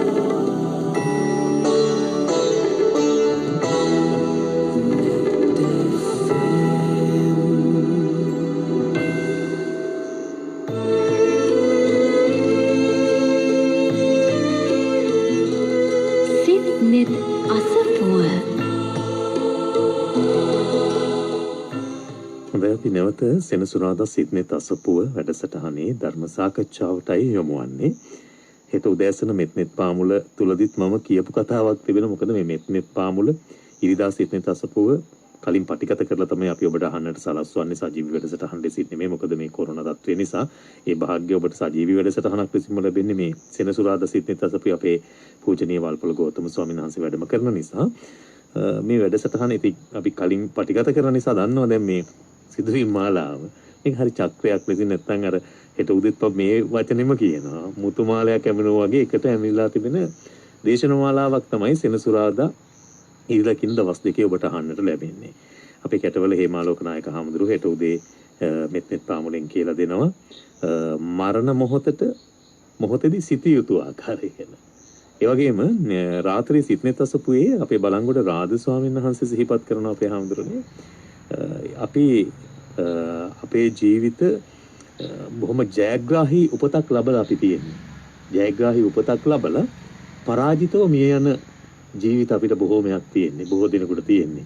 ඒ අතරතුර කාලය ගැන මරණය ගැන හිතුවේ නැත්තේයි කියන කාරණයත් උන්වහන්සේ සාකච්ඡා කරනවා. ඉතින් මට හිතෙනවා ඔබ වහන්සේ දැන් මරණය පිළිබඳව බොහොම හිතට දැනෙන ආකාරයෙන් අනේ අපට මරණය කොයි මොහොතේ උදා වේවිද එහෙම කියලා හිතන්නට අපි නොපෙළඹෙන අවස්ථානේ වැඩි. ඇත්තම කතා කළොත් එහෙම ඔබත් මාත් මේ මරණය ගැන හිතන්නේ නැහැ. තව මොහොතක් හරි ජීවත් වෙන්න තමයි අපි උත්සාහ දරන්නේ. අපි ඒ ගැන තමයි හිතන්නේ. මරණය අපි වෙත එනවාද කියලා කිසිම ඒ ගැන හිතන්න කෙසේ වෙතත් අපිට මේ උමනාවෙන් හිතන්න කෙසේ වෙතත් නිකන්වත් ඔලුවට එන්නේ නැහැ. යම් දෙයක් යම් තැනකදී වුණාට පස්සේ తాවකාලිකව කෙටි කාලයකට නැත්නම් සුළු මොහොතකට මරණය පිළිබඳ බයක් ඇති වෙනවා. ඒක බයක්. ඒ බය තියාගන්න ඕනද කියලාත් හිතෙනවා. මේක ගැනත් අපි අපේ ස්වාමීන් වහන්සේගෙන් අහමු. ඒ නිසා මේ මරණය ගැන කතා නොකරන වටපිටාවක මරණය පිළිබඳව දීර්ඝ දේශන මාලාවකින් බොහොම අපූර්වට පහදලා දෙනවා මේ අපටවත් අයිති නැති අපේ ජීවිතයක් තිබෙන්නේ අපටවත් අයිති නැති අපේ ශරීරයක් තිබෙන්නේ අපි කොච්චර වැඩ දැම්මත් අපේ වචනෙන් කියනවා කොච්චර වැඩ දැම්මත් කොච්චර උත්සාහ කළත් අපිට ඕන විදිහට මේ ජීවිතේ පවත්වා ගන්න පුළුවන්ද කියලා ඔබ මේ දේශනාව අහගෙන ඉඳලා හොඳට මෙනෙහි කරන්න. එතකොට ඔබට හැඟේවි දැනේවි මරණය ගැන අපි සිටිය යුතු ආකාරය පිළිබඳව නැවත නැවත මේ දේශනාවත් එක්ක ඔබට හිතන්නට උවමනාවක් ඇති වේවි. ඒ උවමනාව ඇති කරගන්නේ අපේ ජීවිතවල වටිනාම අවස්ථාවක් බවට පත් වේවි. ඒ සියලු දේවල් එක්ක අපි ධර්ම සාකච්ඡාව ආරම්භ කරමු.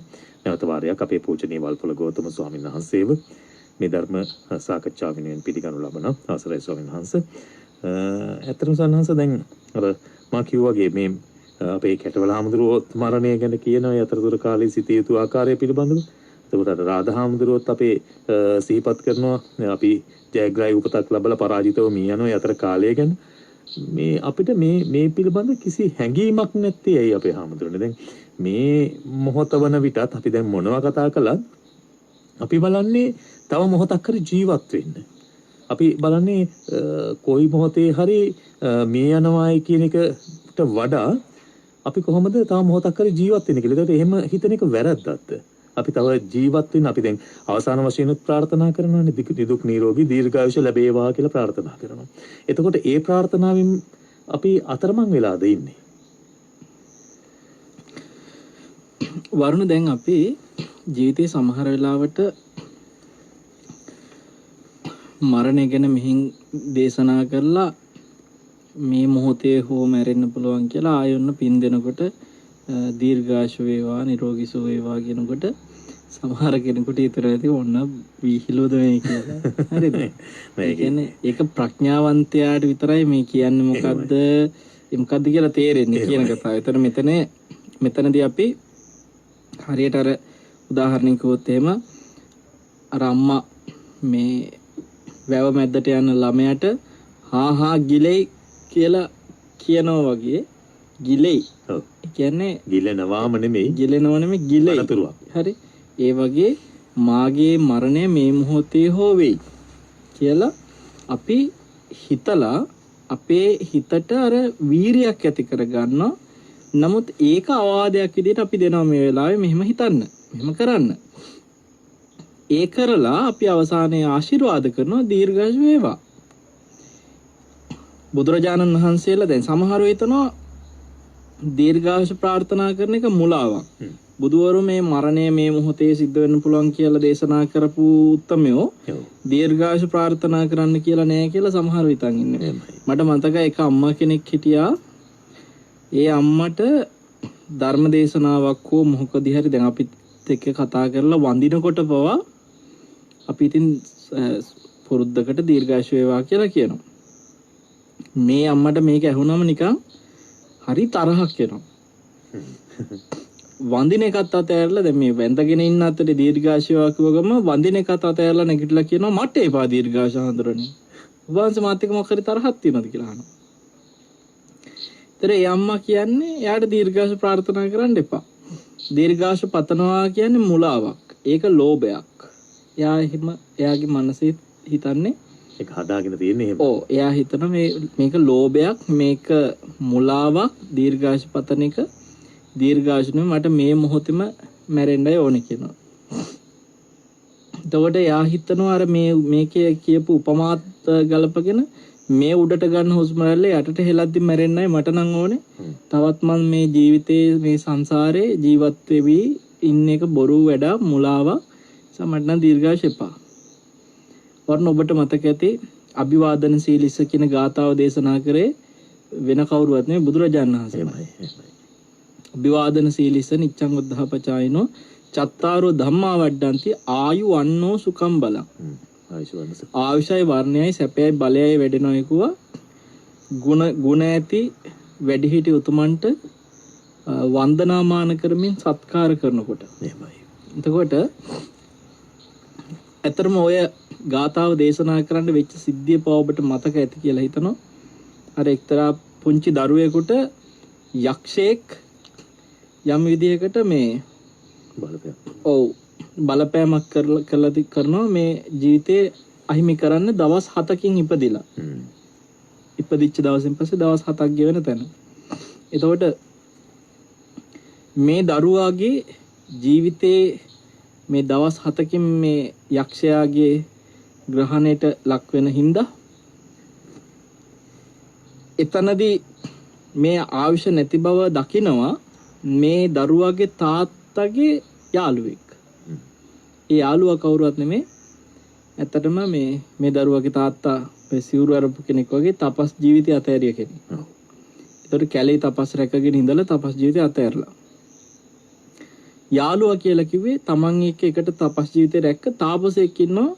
ඒ කාලේ එකට හිටපු තාපසයන්ගේ දැන් යාළුවෙක්. ඒතකොට එයා කැලේ අර ඒ ලෙනක භාවනා කරගෙන ඉන්නේ. දරුවා ඉපදිච්ච ගමන් දරුවත් අරන් ගියා ආශිර්වාද ගන්න කියලා. ආශිර්වාද කළේ. අම්මටත් වඳිනකොට තාත්තත් වඳිනකොට දෙන්නටම දීර්ඝාෂ වේවා කියලා තාපසයා ප්‍රාර්ථනා කරා. මේ දරුවා දික් කරලා මෙහෙම අතේ තියාගෙන මගේ දරුවාට ආශිර්වාද කරන්න කිව්වා. නමුත් දරුවා දිහාට අත දික් කළාට අර දීර්ඝාෂ වේවා කියලා කිව්වේ නැහැ. මට ප්‍රශ්නයක් ආවා. ඇයි අපේ නෝනටත් කියලා මටත් කියලා දරුවට කිව්වේ නැත්තේ? ඊට පස්සේ කිව්වා මේ දරුවා දවස් 7කින් මිය යනවා. මේ වෙනුවෙන් කළ යුතු යමක් මට තේරෙන්නේ නැහැ. හැබැයි ඔබ ගිහලා බුදුරජාණන් වහන්සේ හම්බෙලා බලන්න කිව්වා. ඊට පස්සේ බුදුරජාණන් වහන්සේ මුණ ගැහෙන්න ගියා. තථාගතයන් වහන්සේත් එතෙන්දී අම්මා වඳිනකොටත් දීර්ඝාෂුකව තාත්තා වඳිනකොටත් දීර්ඝාෂුකව පුතාට කිව්වේ නැහැ. බුදුරජාණන් වහන්සේත් ඒකම ගලා. එතකොට මෙයා දැන් කාරණේ කොහොමද දන්නව මෙයා? ඇයි ස්වාමීනි ඔබ වහන්සේත් අපේ දරුවාට දීර්ඝාෂුවා කියන්නේ නැත්තේ කියලා හොම කිව්වා කාරණාව. ඊට පස්සේ දවස් 7ක් ඒ තාත්තගේ ගෙදර පිරිත් කියනවා ස්වාමීන් වහන්සේලා වඩම්මල එක දිගට දවස් 7ම ස්වාමීන් වහන්සේලා එක ස්වාමීන් වහන්සේලා පිරිසක් වඩිනකොට තව සන්නසලා පිරිසක් එතන වාඩි වෙනවා. එමෙක දිගට පිරිත් කියනවා. එතකොට ඒ දවස් 7ම ගෙදර තනිකර දන්සැල වගේ ගිලම්පස පූජා කරනවා, පෑන් පූජා කරනවා. මේ දරුවාට පුදුමාකාර ආශිර්වාදයක් ලැබෙන විදිහට ඒ ගෙදරේ දවස් 7 ගෙවුනේ. අර යක්ෂයාට ඉඩක් ලැබුණේ නැහැ. ඉතින් ඒ මොහොතේ දරුවාට දීර්ඝායුෂ ඊට පස්සේ බුදුරජාණන් වහන්සේ පෙන්නනවා අවුරුදු 100 ඉක්මවලා ජීවත් වෙන ආයුෂය දරුවාට ලැබුණා. අර මාරකයක් පැන්නා වගේ වැඩක්. එතකොට එතන දවස් 7 මාරකේ පන්න ගත්තා. දැන් ඒ දරුවා කෙරෙහි ආයුෂ දික් වෙන්න අර කාලේ පුරාම කරපු ආයුෂ ලැබෙන වර්ණය ලැබෙන බලය වැඩෙන සැපේ ලැබෙන ඒ සියලු ගුණධර්ම ටික හේතු වෙනවා. ඒ කියන්නේ පින අවශ්‍යයි. පින කෙනෙකුගේ දීර්ඝායුෂයට හේතුවක්. පැහැදිලිවම. එතකොට බුදුරජාණන් වහන්සේ වගේ දීර්ඝායුෂ ලැබෙන්න මේ පින් කරන්න කියලා පින් පෙන්නලා තියෙනවා. තවත් පෙන්නපු තැනක් තමයි චුල්ල කම්මවිභංග කියන සූත්‍රය. ඒතර ওই සූත්‍රය පැහැදිලිව පෙන්නලා තියෙනවා යම් කිසි කෙනෙක් ප්‍රාණඝාතය කරනවා නම් එයාට අල්ප ආයුෂ තියෙනවා. එතකොට යම් කිසි කෙනෙක් ප්‍රාණඝාතයෙන් වැළකීලා ඉන්නවා නම් ඒකේ ආනිසංස විදියට දීර්ඝායුෂ ලැබෙනවා. එහෙනම් උන්වහන්සේ දීර්ඝායුෂ ලැබෙන්න කල යුතු කුසලයේ පව පෙන්වලා දුන්න ප්‍රාණඝාතයෙන් වළකින්න. ඒ විදියට පෙන්වන්නේ එතකොට මේ දීර්ඝායුෂ ලැබෙනවා කියන එක මේ නරක දෙයක් නෑ. හරි දීර්ඝායුෂ ලැබෙනවා කියන එක මේ පාපී දෙයක් නෑ. කෙනෙක්ට දීර්ඝායුෂ වේවා කියලා ප්‍රාර්ථනා කරන එක පව නරකයි නම් පාපී නම් බුදුවරු කවදාකවත් දීර්ඝායුෂ ලබන්න හේතු පෙන්වන්නේ නැන්නේ මෙන්න මේ හේතු හදාගන්න මේ විදිහේ කරන්න කියලා. ගාථා කියන්නේත් නැහැ. කියන්නේ නැහනේ. ඒක තේරුම් ගන්න ඕනේ. නිසා දීර්ඝායුෂ ප්‍රාර්ථනා කරන එක සහ දීර්ඝායුෂ ලැබෙන විදිහට ජීවත් වෙන එක. මාස්ක් එකක් දාලා තමන් සෞඛ්‍ය ආරක්ෂිතව මේ වෙලාවේ පරිසං වෙලා තමන්ට දීර්ඝායුෂ ලැබෙන සහ තව සමාජයේ ඉන්න කෙනෙකුට දීර්ඝායුෂ ලැබෙන විදිහට තමන් පරිසං වෙන එක මේ වෙලාවේ කළ යුතුයි. ඒක මේ මරණ සතිය වැඩුවා කියලා වැරදි අර්ථයකට ගන්න හොඳ නැහැ. මම මේ වෙලාවේ වුණත් මැරලා යන්න පුළුවන් නිසා මාස්ක් දදා ඉන්න ඕනේ කියලා හිතනවනේ. මරණ සතිය වඩන්න කියලා. බුදුහාඳුරක වගේ මේ උඩර ගන්න හොස්පිටල් එකට යලන්නකම් ඔහොම කියපු කෙනෙකුත් හිටිය අපි දැක්ක මේ ප්‍රවෘත්තිවලදී අතරමඟදී මේ පොලිසියෙන් එහෙම අරගෙන යනවා. ඔය යා වෙන කතාවක් කිව්වා. ඒකත් කියන ඒ කියන්නේ දැන් මෙතන සමහරව හිතනවා උඩට ගන්න හොස්පිටල් එකට හෙලන්න කලින් මැරෙන්න පුළුවන්. බුදුහාඳුර එහෙමයි පෙන්වලා තියෙන්නේ. මේ ඒ නිසා අපිට ඔය මාස් දාන් දදාව ජීවත් වෙන්න දෙයක් නැහැ. මේ වෙලාවේ මැරෙයිද දන්නේ නැහැනේ කවුද දන්නේ කියලා ඔහොම හිතනවා. ඔයා කියන මිනිස්සයා ඇවිල්ලා කිව්වේ වෙන කතාවක්. එයා කියනවා මේ පව් කරපු අයලු මැරෙන්න බය. හරිද? පව් කරපු මිනිහා මැරෙන්න බයයි. ඒ බයට තමයි ඔය මාස්ක් දාගෙන දඟලන්නේ. අපි ඕන වෙලාවක මැරෙන්න ලෑසි. අපි පින් කරලා තියෙනවා. අපි පව් කරලා නැහැ. ඒ හින්දා අපිට බයකුත් නැහැ. හරියට පව් කරලා නැහැ කියන එකේ පින් කරලා කියලා අර්ථයකුත් නැහැ නේද? දැන් මිනිස්සයා හිතන්නේ පව් කරපු අයට ඉක්මනට මරණ එනවා.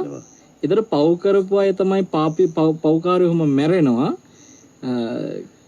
හැබැයි මනුස්සයා පොඩ්ඩක් ප්‍රවෘත්තිම දිගටම බැලුවම මනුස්සයල පෙනේ මේ දේශපාලකයෝ එකෙක්වත් මැරෙන්නේ නැහනේ. දැන් මන් පාර්ලිමේන්තුවේ 4-5ක් 6ක්ද කොහෙද මේ වෙනකොට කොරෝනා හැදුණා. පොසිටිව් වුණා. හරිද? සෞඛ්‍ය අංශයටම අදාළ අයත් පොසිටිව් වුණා. හැබැයි ඒගොල්ලෝ දීර්ඝායුෂ ලැබලා මේ ආපහු සුවපත් වෙනවා. හරිද? ඒගොල්ලෝ ආරක්ෂිත සුවපත් වෙනවා. එතකොට දැන් මේ පුද්ගලයා මේ ධර්ම කරුණක් වගේ පව්පින් ගැන කතා කර කියනවා පව්කාරයලු මැරෙන්නේ.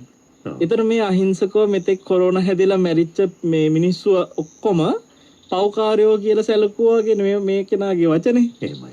හරිද? මේ අහිංසක මේ සමහර වයෝවෘද්ධ අම්මලා තාත්තලා මැරුණා මේ වෙලාවේ කොරෝනා නිසා. ඔතෙන්ට හොඳම උදාහරණයක් තමයි අපේ සවිනංශ මීට සතියකට පෙර ආතුව නෙත් රේඩියෝවේ වැඩ කරපු අපේ සහෝදරෙක් මියදුනා කොරෝනා හැදිලා. ඕමාන් රටේදී නැති වුණේ උදාර සම්පත් කියලා අවුරුදු 38ක අපේ මිත්‍රේ. ඉතින් මේ අපි ඔහුගේ ජීවිතය දකින්නේ මේ බොහොම පින් දහම් කටයුතු වල නිරත වෙනවා, අනුන්ට උපකාර කරනවා, අනුන්ට අපි හිතනවට වඩා ඉක්මනින් ගිහින් උදව් කරනවා. ඉතින් අපි දකිනවා පින් කළා කියලා.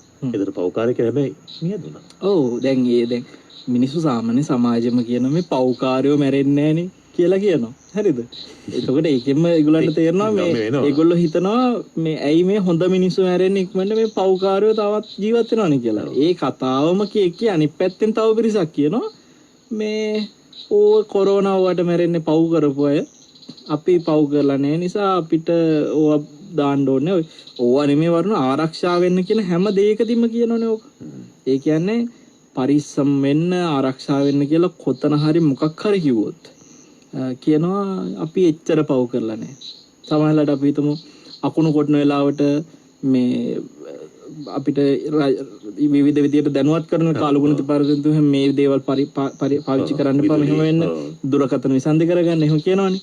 ඉතින් ඒ වගේ එක තිබවගෙන හෙන වදින්න පව් කරපෙවුන්ටනේ අපිට ඕව වදින්නේ එන කතා කියන්නේ. ඔව්. ඒකට මේ හැමදේම වෙන්නේ මරන්නේ කොරෝනා හැදිලා මැරෙන්නේ හෙන වදින්නේ ඔක්කොම වෙන්නේ පව් කරපු අයට. ඒකින්ද අපි එතෙන්දි දකින්නට ඕන දෙයක් මේ සමහරලාවට තමන් මරණානුස්සතිය වඩන්න ගිහිල්ලත් අවසානයේ ඕකම ගලප ගන්න පුළුවන්. දැන් මැරි කියලා නිතර හිතන්න ගියාට පස්සේ ඊට පස්සේ තෙන්න පුළුවන්.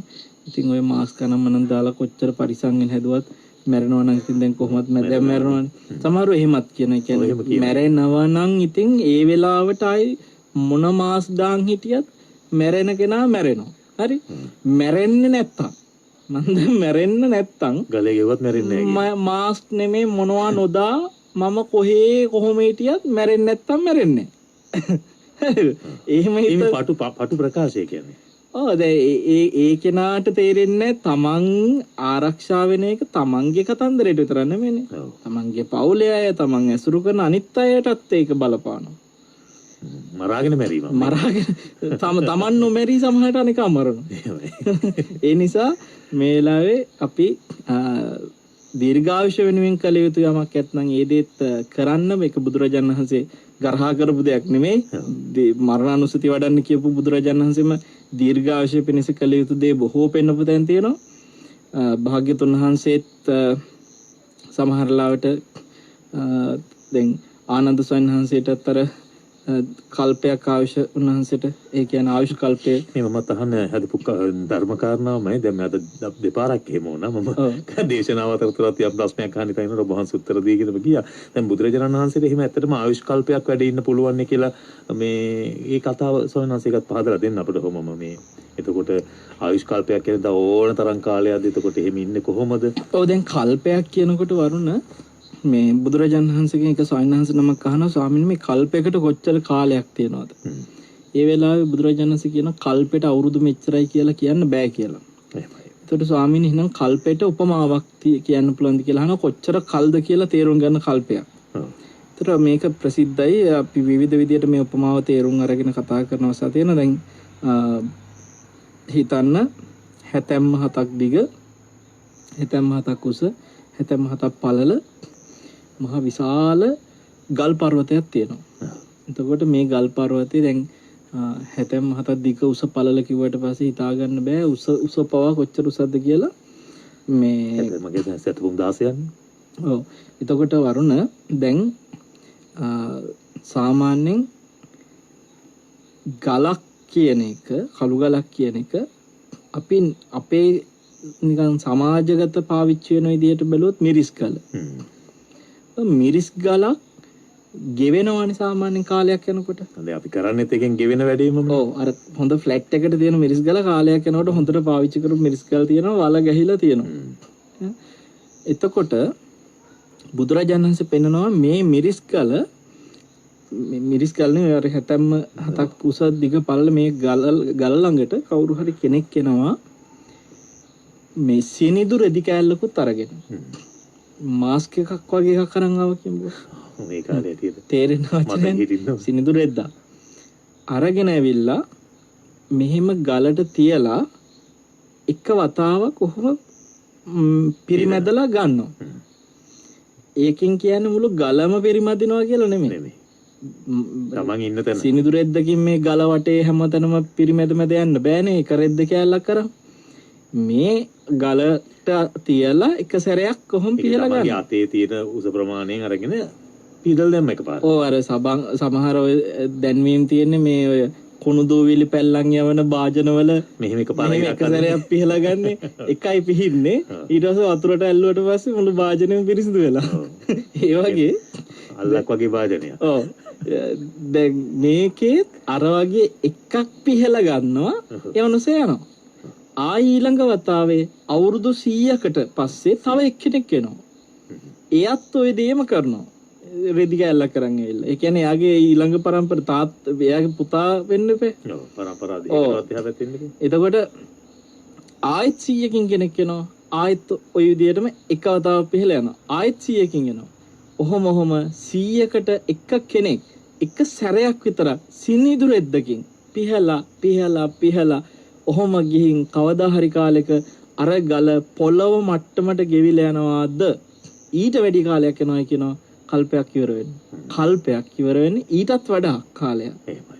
දැන් ඔබ හිතන්න අවුරුදු 100 කතාවත් පැත්තකින් දාලා. ඔව්. සිනිඳු රෙද්දත් පැත්තකින් දාලා. එක සැරයක් පිහින එකත් පැත්තකින් දාලා. අපි අර මිරිස් කලේ කතාව ගත්තොත් එහෙම ඉස්සර අම්මලා මිරිස් කලෙන් දවස පුරාම අතුල් ඉන්නේ නැහනේ. ඕක මොනවා හරි පොල් සම්බලයක් හදා ගන්න හරි මොනවා හරි දෙයකදී තමයි මේක මේ ගලේ තවත් ගලකින් අතුල්ලන්නේ.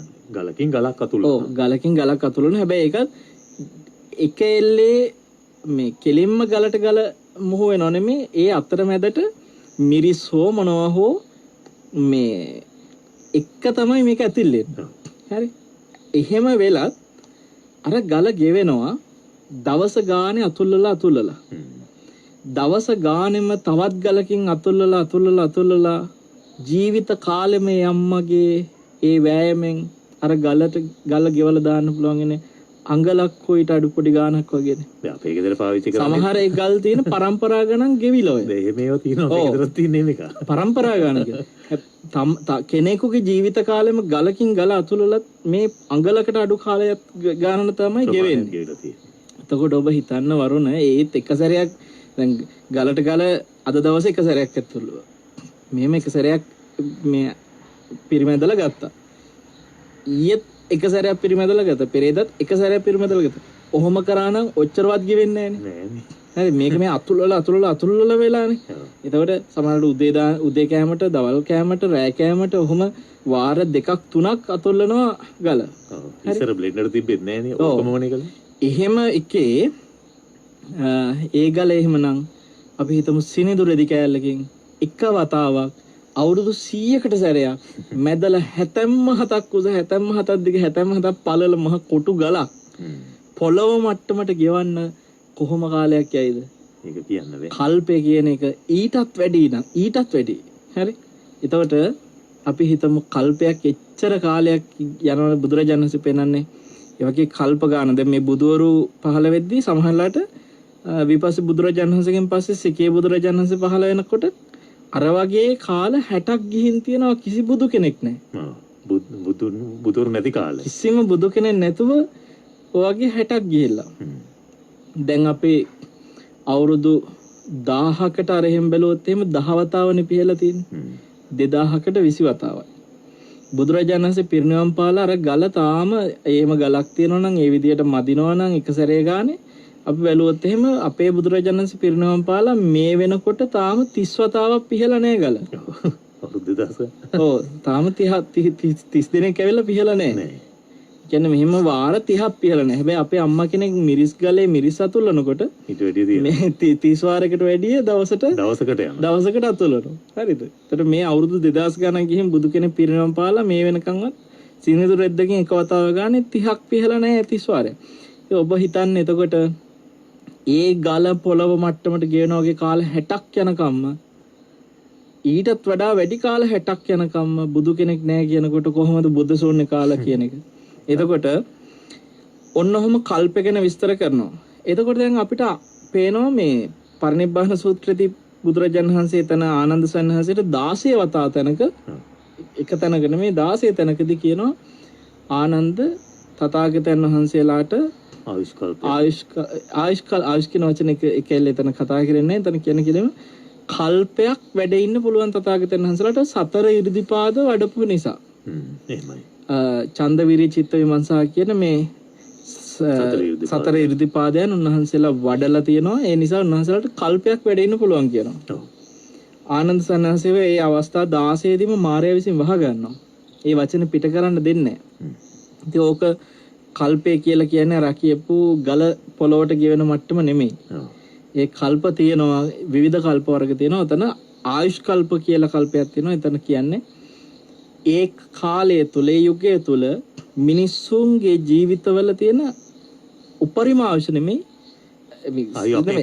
සාමාන්‍ය අවශ්‍ය නෙමෙයි උපරිම අවශ්‍ය සාමාන්‍ය ආයුෂ කියන එක තමයි සාමාන්‍යයෙන් අපි මේක ආයු අපේක්ෂණය කියලා අපි කියන අවුරුදු 70යි ලංකාවේ 61යි 65යි. ඔව් ඒ ඇවිල්ලා උපරිම ආයුෂ නෙමෙයි කියන්නේ. ආයු අපේක්ෂාව කියන්නේ උපරිම ආයුෂ. ඔව්. ඒක උපරිම ආයුෂ නෙමෙයි. දැන් බුද්ධ කාලේදී උපරිම ආයුෂ තමයි අවුරුදු 120. සාමාන්‍ය ආයුෂ බුදුරජාණන් වහන්සේ සූත්‍රවල පෙන්නනවා 100. එතකොට උපරිම ආයුෂ හැම කෙනාගෙන් බලාපොරොත්තු වෙන්නේ ඕනම කෙනෙක් සාමාන්‍යයෙන් බලාපොරොත්තු වෙන්නේ 100. එතකොට බුද්ධ කාලේ තිබ්බ ආයු අපේක්ෂාව 100. දැන් අද වෙනකොට ආයු අපේක්ෂාව මම හිත 70 ගානකද කොහෙද වෙලා තියෙනවා. උපරිම ආයුෂ 90 ගාන 100ට ගිහිල්ලා දැන්. එදා 120. එතකොට බුදුරජාණන් වහන්සේට ඒ වෙලාවේ ආනන්ද සනස ආරාධනා කළා නම් ඒක ධර්මතාවයක් එහෙම ආරාධනා කරන්න ඕනේ.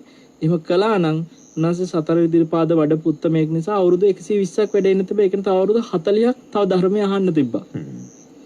හරිද? ඒ දැන් පින්නෝ පාලා. ඔව්. ඒත් 120 නේ වරුණ. හරිද? එතකොට මේ ආයුෂ් කල්පේ කියන එක සමහර ලාවට අපි දැන් වර්තමානයේ ගත්තට පස්සේ අපිට අවුරුදු 100 වගේ තමයි උපරිම ආයුෂ තියෙන්නේ.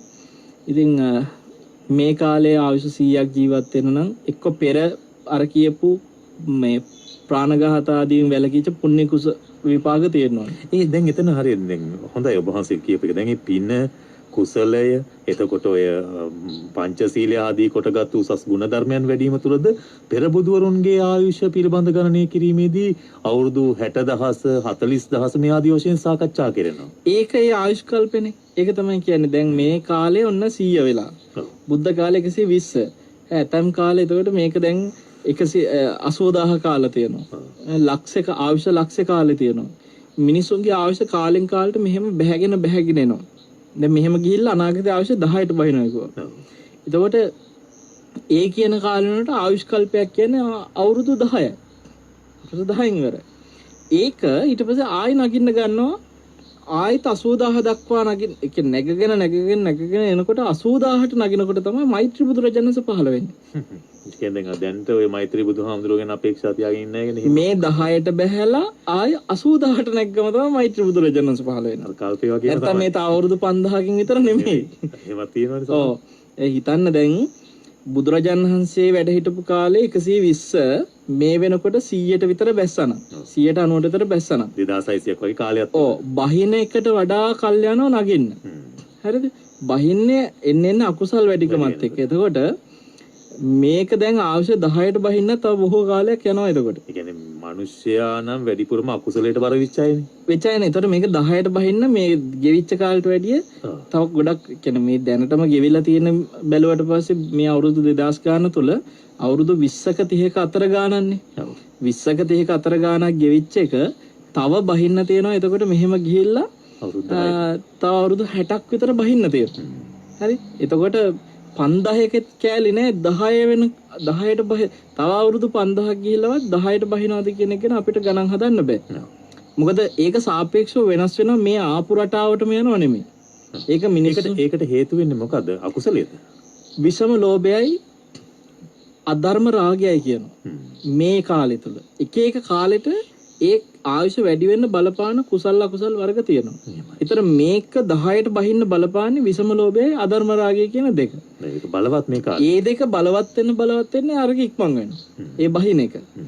එතකොට වරුණ ඕක ඔතනින් පස්සේ එතනින් එහාට නගින්න එපා දැන් 80000ට. එහෙමයි. එතකොට ඔබ හිතන්න දැන් මේ අවුරුදු 2000 ගානක් ගිහින් 20ක් බහැලා 30ක් බහැලා. ඕක කොහොම නරක කරලත්.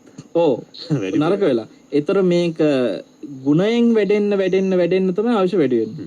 80000කට නගිනකොට ඒ කියන්නේ ඒ කාලේට උපදින මිනිස්සු අවුරුදු වශයෙන් ජීවත් වෙන අවුරුදු 80000ක්. 80000ක් ගිහලා තමයි මැරෙන්නේ. ඒතර ඔබට හිතෙන්න පුළුවන් මේ උදේ එනවා රැ එනවා මේ පැය 24 නෙමෙයි දන්නේ. ඒ කියන්නේ මේ පැය 24ට වඩා ෆාස්ට් වෙයිද කියලා. නෑ මේකම තමයි. මේ ගෙවෙන විදියටම දවස ගෙවමින් අවුරුදු 80000ක්. එතකොට ඒ 80000ක් ආයුෂ එන මට්ටම එන කාලේ තමයි සංක කියන සක්විති රජුරුවෝයි මේ මෛත්‍රී බුදුරජාණන් වහන්සේ පහළ වෙන්නේ. ඉතින් එතකොට ලේසි පහසු කාලයක් නෙමෙයි මෙතේ බුදුන් දැක නිවන් දකින්න ලැබේවා යන ගමන. තිරිසංගත ආත්මවල විතරක් ඉපදුනොත් කොච්චර ආත්ම ගානක් උපදින්න වේද තිරිසංගත සත්තු විදියට. හැබැයි තාම ඒක දිව්‍ය ලෝකවල මේ ආයුෂ් කාලය ඊට වැඩිය දීර්ඝයි නේද සයන්ස් තාම. ඒක තමයි වරුණ දැන් ඔය තරම් මහා කාල පරිච්ඡේදයක් ගත වෙනකොට දිව්‍ය ලෝකයේ තියෙන උපරිම ආයුෂ තියෙන දිව්‍ය ලෝකයක් තමයි පරිණිමිත වසවතිය කියන්නේ. ඒ කියන්නේ මනුස්ස ලෝකෙන් ආයුෂ අවුරුදු මිනිස් ලෝකේ දවස් වලින් ගත්තොත් දවස් 1000ක් මේ කියන්නේ අවුරුදු වශයෙන් ගත්තොත් අවුරුදු 1000ක් ඒක දිනේ මිනිස් ලෝකේ මේ පරිණිමිත වසවති ලෝකෙට එක දවසක් මිනිස් ලෝකේ අවුරුදු 1000ක් පරිණිමිත වසවති එක දවසයි. එතකොට තාම දවස් 3ක් ගෙවිලා නැහැ පරිණිමිත වසවති ඉන්න අයට බුදුරජාණන් වහන්සේ පිරිනිවන් පාලා.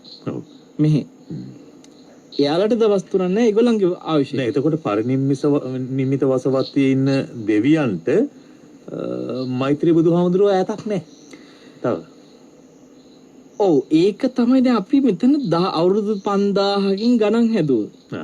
නමුත් අවුරුදු කී දසදහස් ගාණක් අවුරුදු තව ලක්ෂයක් යයිද කොච්චරක් යනවද කියලා අපිට කියන්න බෑනේ අර 80000 වෙනකොට. එතකොට ඔය ඔබ හිතනවද පරිනිම්මිත වසවත්තියේ ඉන්න අයත් පරිනිම්මිත වසවත්තියේ නෑ එතකොට. හරිද?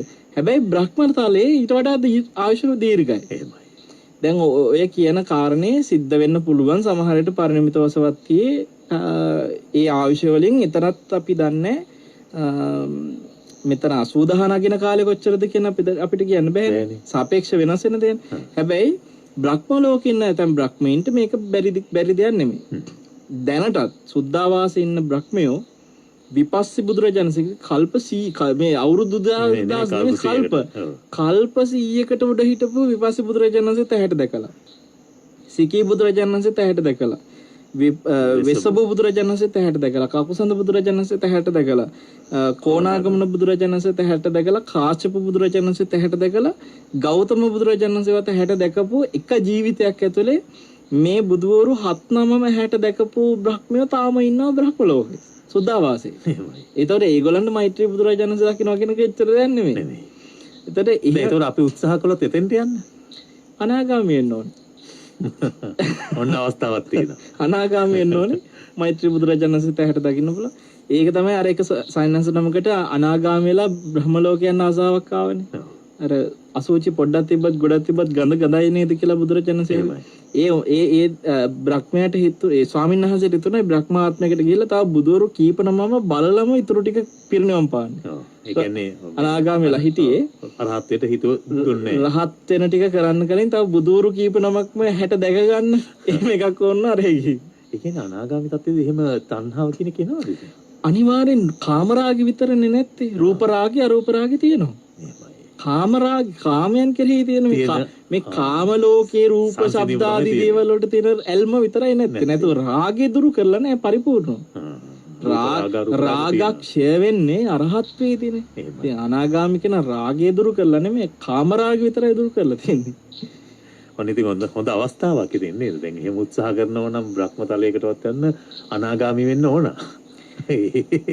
අපි හඳුනන්නේ අර මේ ශරීරය ලෝකයක් කියපු කතාව වහන්සේ දේශනාවේදී අර පණුවන් පිළිබඳ සිහිපත් කළා. මගේ අත්දැකීමකුත් තියෙනවා මේ අපේ පැත්තේ ඔය ඉන්න පැත්තේ එක්තරා කාන්තාවකට දියවැඩියා රෝගයක් හැදුනා. දියවැඩියා රෝගේ හැදිලා ඒ කාන්තාව නිකන් දුප්පත් පවුලක කාන්තාවක්. ඒ කාන්තාව කකුලේ තුවාලයක් ඇති වෙලා මේ තුවාලේ හුඹහක් බවට පත් වෙලා පොළොංගු පැටව දාන මට්ටමට පත් වෙලා තිබ්බා. තමන්ගේ කකුලේ හුඹහක් ලෙස හැදිලා හැම හැරිලා පොළඟි ඒක ඇතුලේ ජීවත් වෙලා පැටව දාලා එළියට යනකම් මේ කාන්තාව දන්නේ තමන්වම ආහාරට අරගෙන. ඉතින් මේ මට මතක් වුණේ ඔබ වහන්සේ මේ කාරණාව කියනකොට අනිත් අපි කොතනකද ඉන්නේ කියලා මේ අපි ගැන මොන වගේ මාන්නයකද ඉන්නේ කියලා. ඇත්තටම අපේ හැමෝටම අපේ දැන් ජීවත් වෙලා ඉන්නකොට ඔය පණුව කියන කාරණාවේදී අපිට ඒක පේනව අඩුයිනේ. මරුණාම හැබැයි අපේ ඇඟේ ඉන්න පණුව අපිට ඉක්මනට පේනවනේ. ඒ කියන්නේ ජීවයත් එක්ක මොකක් හරි දෙයක් වෙනවද එහෙම? වරුණ අපිට මේ ශරීරයේ ඉන්න පණුවන්ගේ පණුව වර්ග සාමාන්‍ය වෛද්‍යවරු 80ක් කුල 80ක් මන් දන්නේ හොයාගෙන තියෙනවද කියලා විසුද්ධි මාර්ගයේ 80ක් පෙන්නවා. බුද්ධ දේශනාවලත් පෙන්වනවා පණුව වර්ග ගැන. හැබැයි සමහර වෛද්‍යවරු දැනුවත් මට එක්තරා වෛද්‍යවරයෙක් කියලා දුන්න පණුව වර්ග 5ක් ගැන. මේ ශරීරේ ඉන්න. ඔව්. ඒකේ ශරීරේ ඉන්න පණුව. ශරීරේ ඉන්න.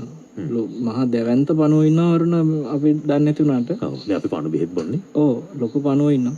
පණුව වර්ග 5ක් එතෙන්දි මට තේරුම් කළා. හැබැයි පණුව කුල 80ක් ගැන එහෙම ඕන් මන් දන්නේ හොයාගෙන තියෙනවද කියලා.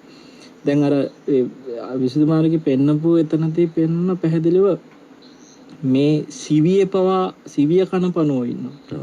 සම කන පණුව ඉන්නවා. මස් කන පණුව, ඇට කන පණුව, ඇට මිදුළු කන පණුව ඉන්නවා.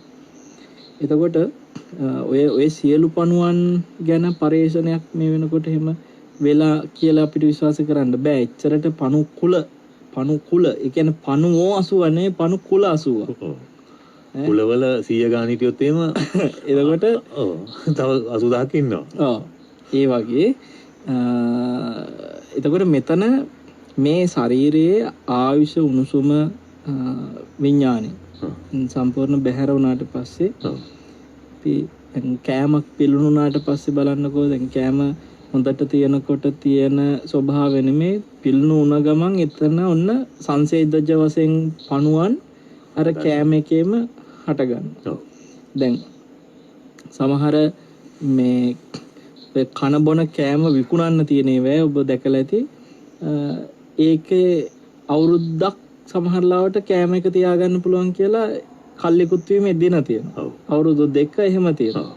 ඒ දින ගාන පැන්නට පස්සේ ඒ කෑම වලට ඔය අපි කන යෝගට් ඒ හැම එකක් ඇතුළෙම ඔබ දැකලා ඇති පණුවන් උපදිනවා. සංසේදජ වශයෙන් උපදින පණුව. බිත්තර ඇතුළෙන් එන පණුව නෙමෙයි.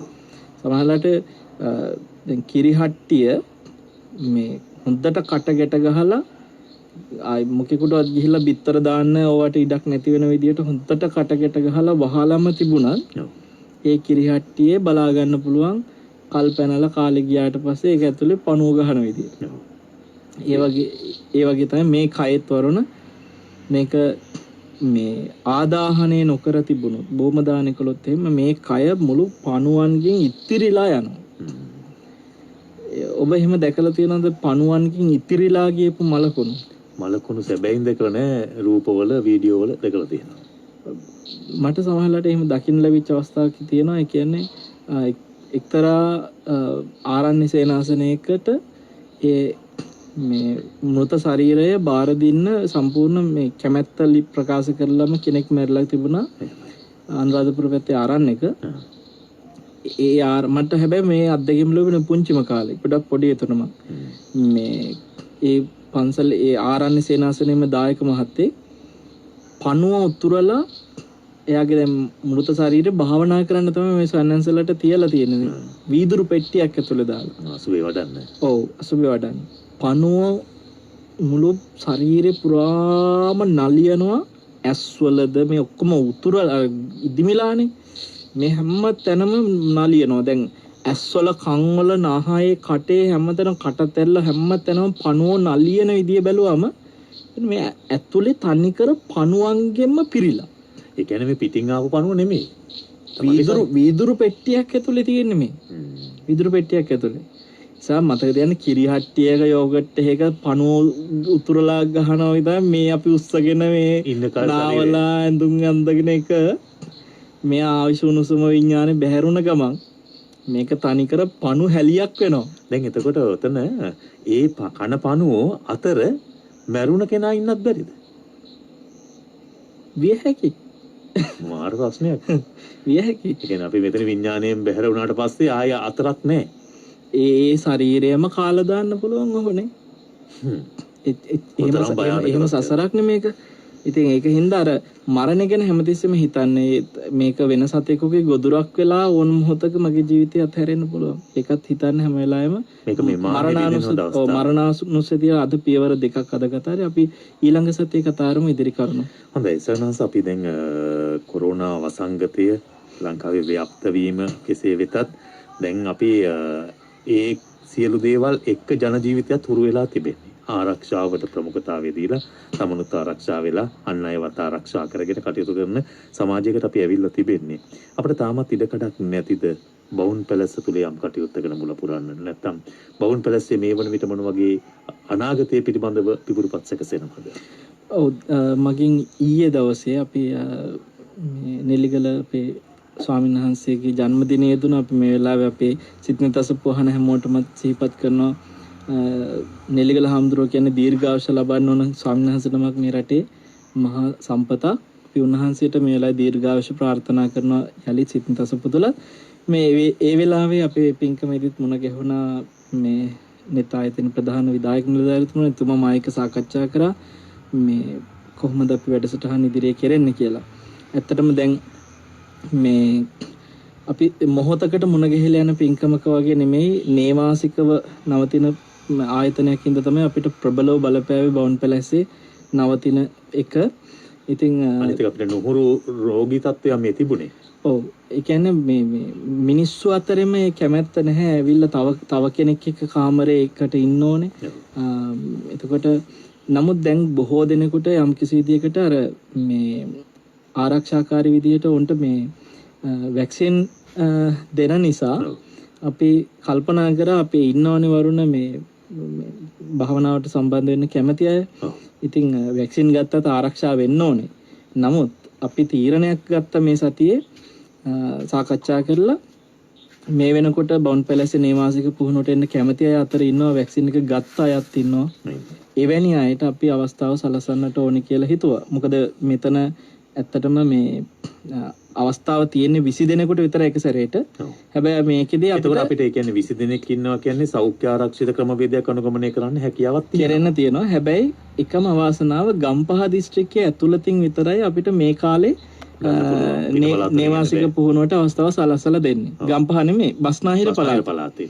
ඒතර ගම්පහ දිස්ත්‍රික්කයේ කොළඹ දිස්ත්‍රික්කයේ කළුතර දිස්ත්‍රික්කයේ කියන මේ දිස්ත්‍රික්ක සියල්ලෙම හුදකලා කරලා තියෙන ගම්මාන වලින් තොරව මේ බස්නාහිර පළාත ඇතුළත පමණක් නම් ඔබ මේ වෙනකොට වාසය කරන්නේ වැක්සින් එක අරගෙන තියෙනවා නම් වැක්සින් දෙකම අරගෙන තියෙනවා නම් කතා කරන්න මම කැමතියි දවස් 7ක වැඩසටහනට සහභාගී වෙන්න කියලා. ඒකේ සතියක වැඩසටහනක් විදිහටයි මේ සතියක වැඩසටහනට. එතකොට අපි හඳුරන්නේ ඕනම වයස් ප්‍රාන්තරයක පුළුවන්. දැන් අපි දන්නවා මේ සමාජයේ පාසල් දරුවොත් ඇතැම් වෙලාවට දැඩි පීඩනයක ඉන්නේ. ඒ වගේම සමහරු කියනවා රැකියා සම්බන්ධ ප්‍රශ්න නිසා රැකියාවට ගිය අය සමහර විට දැන් නිවසේ ඉඳලා එහෙම සතිය හැම දවසම වැඩට යන්නේ නැහැ. දවසයි දෙකයි නැත්නම් ගෙදර ඉඳලා වැඩ කරන මේක අර බාහිර සමාජයට නිරාවරණය වෙලා හිටපු පිරිස් නිසා දැඩි පීඩාවක ඉන්නවා. උනට එය ඇතැම් වෙලාවට Tamanගේ එක එක රෝගී තත්ත්වයන් උත්සන්න වීමට පවා හේතු වෙලා තිබෙනවා. ඒ නිසා එහෙම ඉලක්ක කරනවාද එහෙම නැත්නම් ඕනෑම කෙනෙකුට මේකට සම්බන්ධ වෙන්න පුළුවන්ද? නෑ වයස් ભેදයක් කොහෙත්ම නැහැ වරුණ. නමුත් ඒ සතිය තුල මටත් මෙතන හාමුදුරුවන්ගේ වැඩසටහනේ ඉන්න ගමන් අර මේ ඔෆිස් එකේ මීටින් වලට පුළුවන් වෙලාවට සම්බන්ධ වෙන්න ඕනේ. එහෙම බෑ.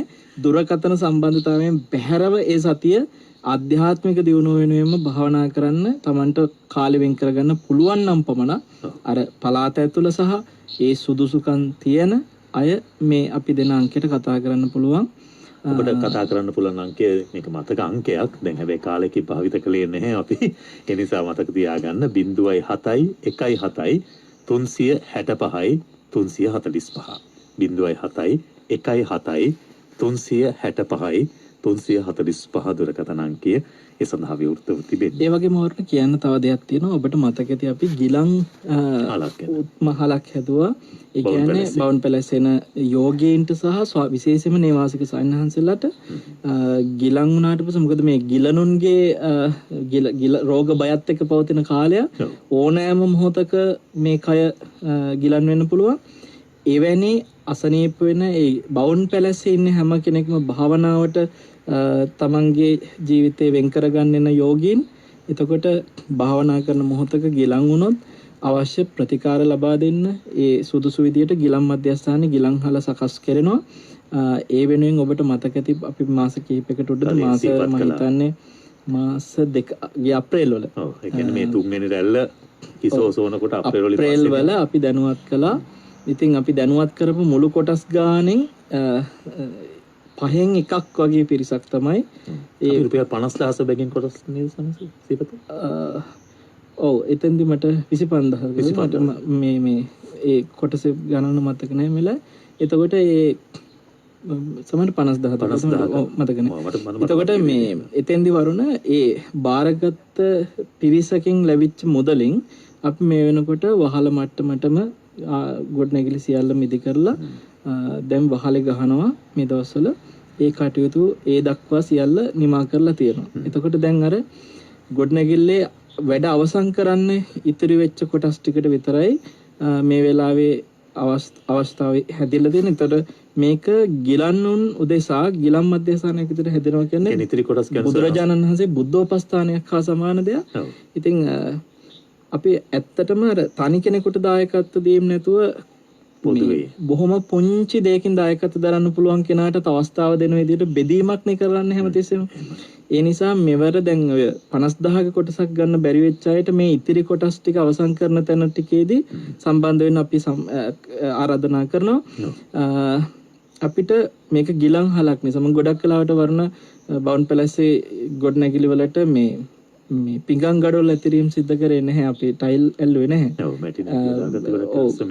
හැබැයි මේක ගිලනුන් වෙනුවෙන් හදන තැන මෙතෙන්දී නිරන්තරයෙන්ම මොප් කරලා පිරිසුදු කරලා තියන්න ඕන තැන. නිසා මේකේ ටයිල් අල්ලන්න සිද්ධ වෙනවා. ගිලන් හල නිසා මේක රෝහලක් වගේ දෙයක්.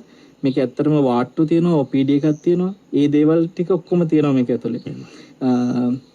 ස්වේච්ඡාවෙන් ඉදිරිපත් වෙන වෛද්‍යවරු ඉන්නවා. ඒ වෙලාවේ කෙනෙක් රෝගී වුණොත් අවශ්‍ය උපකාර කරන්න. ඉතින් වරුණ පිංගන් ගඩොල් වල අවශ්‍යතාවය තියෙනවා. අපි මිල ගණන් බලලා තියෙනවා රුපියල් 1000ක එක පිංගන් ගඩොලක් වශයෙන් කැමති කෙනෙකුට කතා කරලා එක පිංගන් ගඩොලකට හෝ කෙනෙකුට දායකත්වය මේ වෙලාවේ එකතු වෙන්න මේ අංකෙට කෙටි පණිවිඩයක් තියන්න මමත් පිංගන් ගඩොලක් බාර ගන්න කැමතියි කියලා කෙටි පණිවිඩයක් තියන්න 0.7117 365 345 මේ අංකේ දැන් අවස්ථා දෙකකට ඔබට යොදා ගන්න පුළුවන්. එක් කටයුත්තක් තමයි මේ සතියක සති පුහුණුවට එන්න. අනිත් කාරණාව තමයි මේ ගිලන් හල ඉදි කිරීම සඳහා පිඟන් ගඩොල් වල දායකත්වයට සම්බන්ධ වෙන්න. ඒ පිඟන් ගඩොල් වලට සහයෝගය ලබා දෙන නැත්නම් දායකත්වය ලබා දෙන අය කෙටි පණිවිඩයක් එවන්න. කෙටි පණිවිඩයක් දෙන්න. මොකද එතකොට ඒ මුදල බැර කරන්න ඕන ගිණුම් අංක ආදිය කෙටි පණිවිඩයකින්ම එවන්න පුළුවන්. බැරිම කෙනෙක් පණිවිඩයක් එවන්න දන්නේම නැති කෙනෙක් ඉන්නවනම් විතරක් ඇමතුමක් දෙන්න. හොඳයි. 0.7117 365 දුරකථන අංකය විවෘතව තිබෙන්නේ. ඒ කාරණාවත් සිහිපත් කරමින් අද සෙනසුරාදා සිටිතසපින් අපි සමුගෙන යනවා. අපේ ගෞරවනීය ආරාධනෙන් අද ඊට වැදගත් වූ දේශනාවක් ධර්ම සාකච්ඡාවක් තුළ දහම් දැනුම වගේම අපේ ජීවිතය පිළිබඳව අවබෝධයක් ලබන්නට අනුශාසනාවන් සිදු කරපු උඩුගම්පල හෙන්ඩිමහර ගම්පහ බවුන් පැලස නිර්මාතෘ පූජනීය වල්පොල ගෞතම ස්වාමීන් වහන්සේට නිදුක් නිරෝගී දීර්ඝායුෂ උතුම් වූ ධර්ම අවබෝධය ප්‍රාර්ථනා කරමින් සෙත්නෙත් අසපුවෙන් අපි සමුගන්නවා. හෙට උදෑසනට මෙත්නෙත් පාමුලෙන් හමු වෙමු. හැම දිනාටම සුබ රාත්‍රියක් ප්‍රාර්ථනා කරමි.